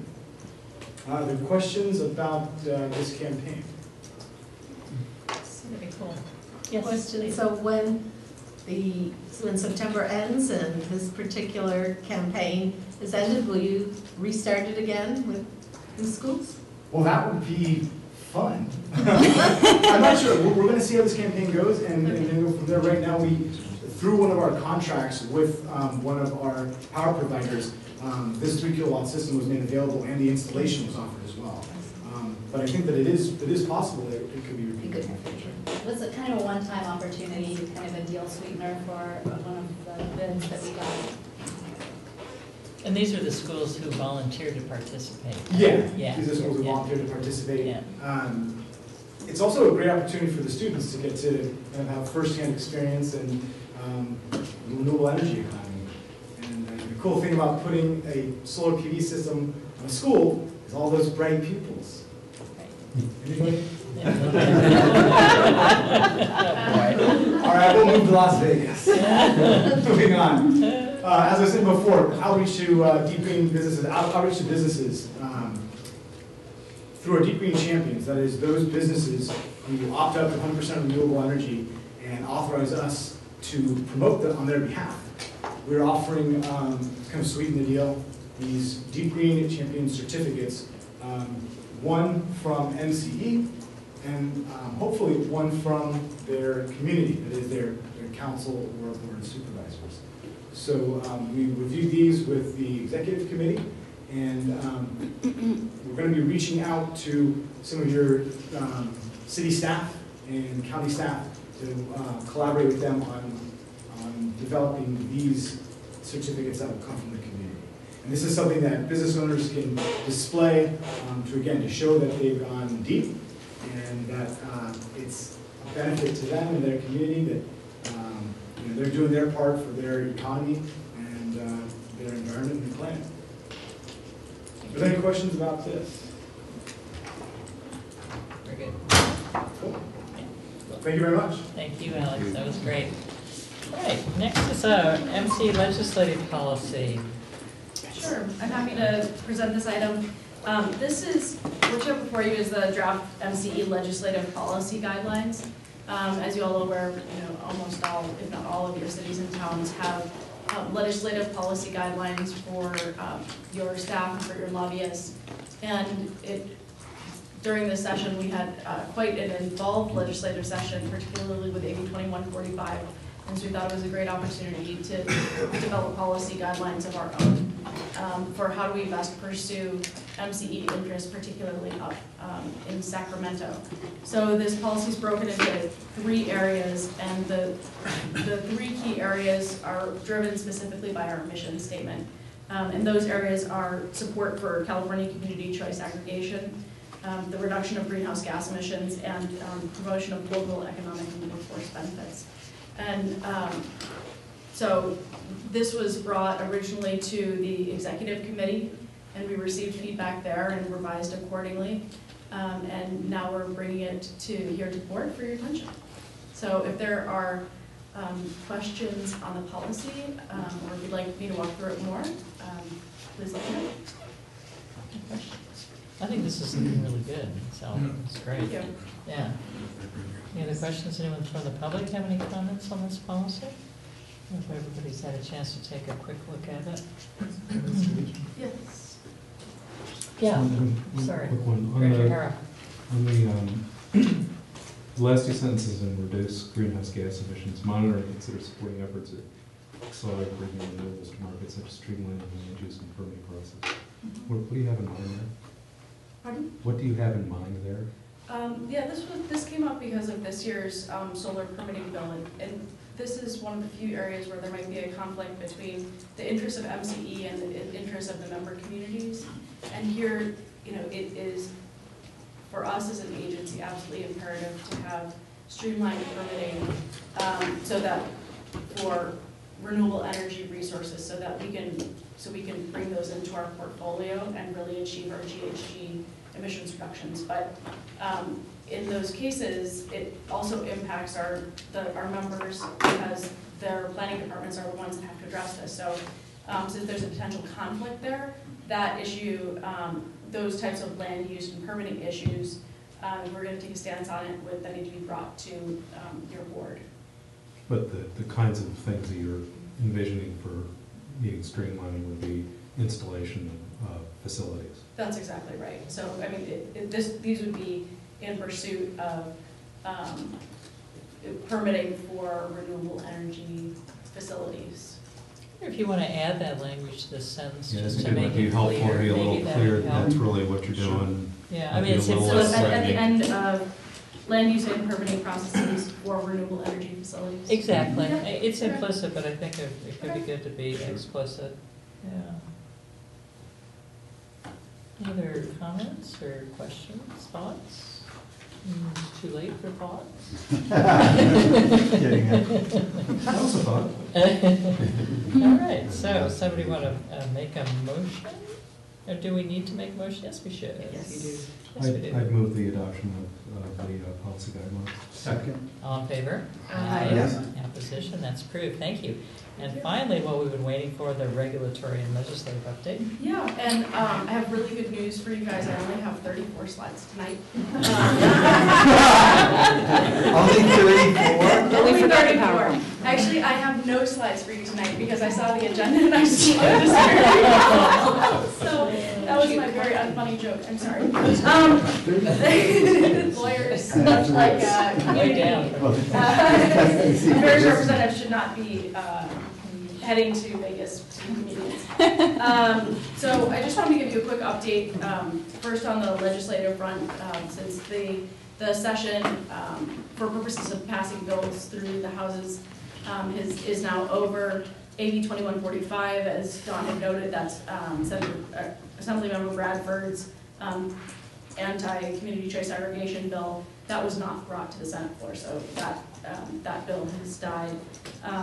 SB 1139, which is a WASO bill, would have required additional geothermal procurement for all load serving entities. That bill also died. We are in some ways glad that bill died, because what we want to procure from is not just a single source of renewable energy, but many sources of renewable energy. We did not take a specific position on that bill. Assembly Bill 2188, the solar permitting streamlining bill, that has passed both houses, but is still going before the governor. The governor has to sign or veto bills by September 30th. And Senate Bill 1414, which is Senator Wolk's demand response bill, has also passed both houses. This is a bill that would encourage additional demand response, development of additional demand response programs. So that bill also has to go before the governor. Neither of them have been signed or vetoed yet. So the story is not over for those two bills yet. On the regulatory front, we've had a lot of really wonderful victories, and I'm sure that you've all read the regulatory packet, so thank you all for that in advance. And the only item that I wanted to bring to your attention is a new rulemaking proceeding that has been opened up by the Public Utilities Commission. It is the distributed resources proceeding. This proceeding was triggered by AB 327, which was a significant rate reform bill that came out in 2013. So one component of that bill requires the investor-owned utilities to develop these distribution resource plans in order to enable and facilitate distributed resources. And those are distributed generation, energy efficiency, energy storage, electric vehicles, and demand response. We are going to be very involved in that proceeding, particularly because each of those distributed resources, one, we're already undertaking them, we want to undertake those more. And two, each of those distributed resources has a really significant opportunity for, to provide greenhouse gas reductions in our communities. What we want to ensure in this proceeding, which is sort of a showcase proceeding at the commission at this time, we want to make sure that the plans that the distribution utilities put forward to help enable these distributed resources are competitively neutral. So we as the CCA would like to see all sorts of players be able to participate in these distributed resources and not simply have have this be an opportunity for the investor-owned utilities to just take over the whole shebang and have more control over the sole source of ideas for how to reduce greenhouse gas emissions. And so we are going to be participating in this proceeding to make sure that community choice aggregators, other energy providers, local governments, and third parties all are going to have equal access to provide these really new resources to the grid.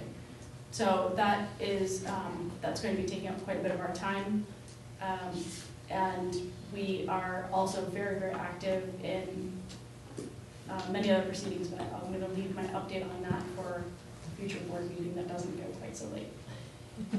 So if there are questions on either of those, I'm happy to field them.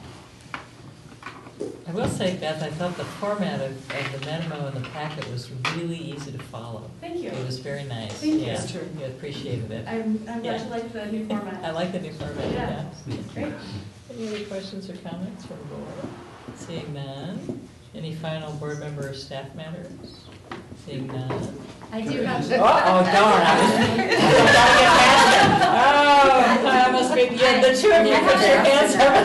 Do you better remember? I did. It might be from the same thing. Yeah, well, let's find out. Maybe it is. Yes. I wanted to give a warm welcome to a new member of our team. So it's sort of a staff matter. Brian Goldstein is here with Pacific Energy Advisors. He's joined John and Kirby on the team. He's going to be working with them and therefore with us for many months, many years to come. And we're really excited about the addition that he is bringing to the team. He has many years of experience in the energy sector, and we're excited about having him join the team. So I just wanted y'all to give him a warm welcome. So another person to come to TechCom, right? Yeah. Absolutely. Excellent. Welcome. That's terrific. Yeah. All right. I'm picking up the gavel. Good. All right. That was it. We're adjourned. Thank you, everybody. Nice meeting you. Thank you.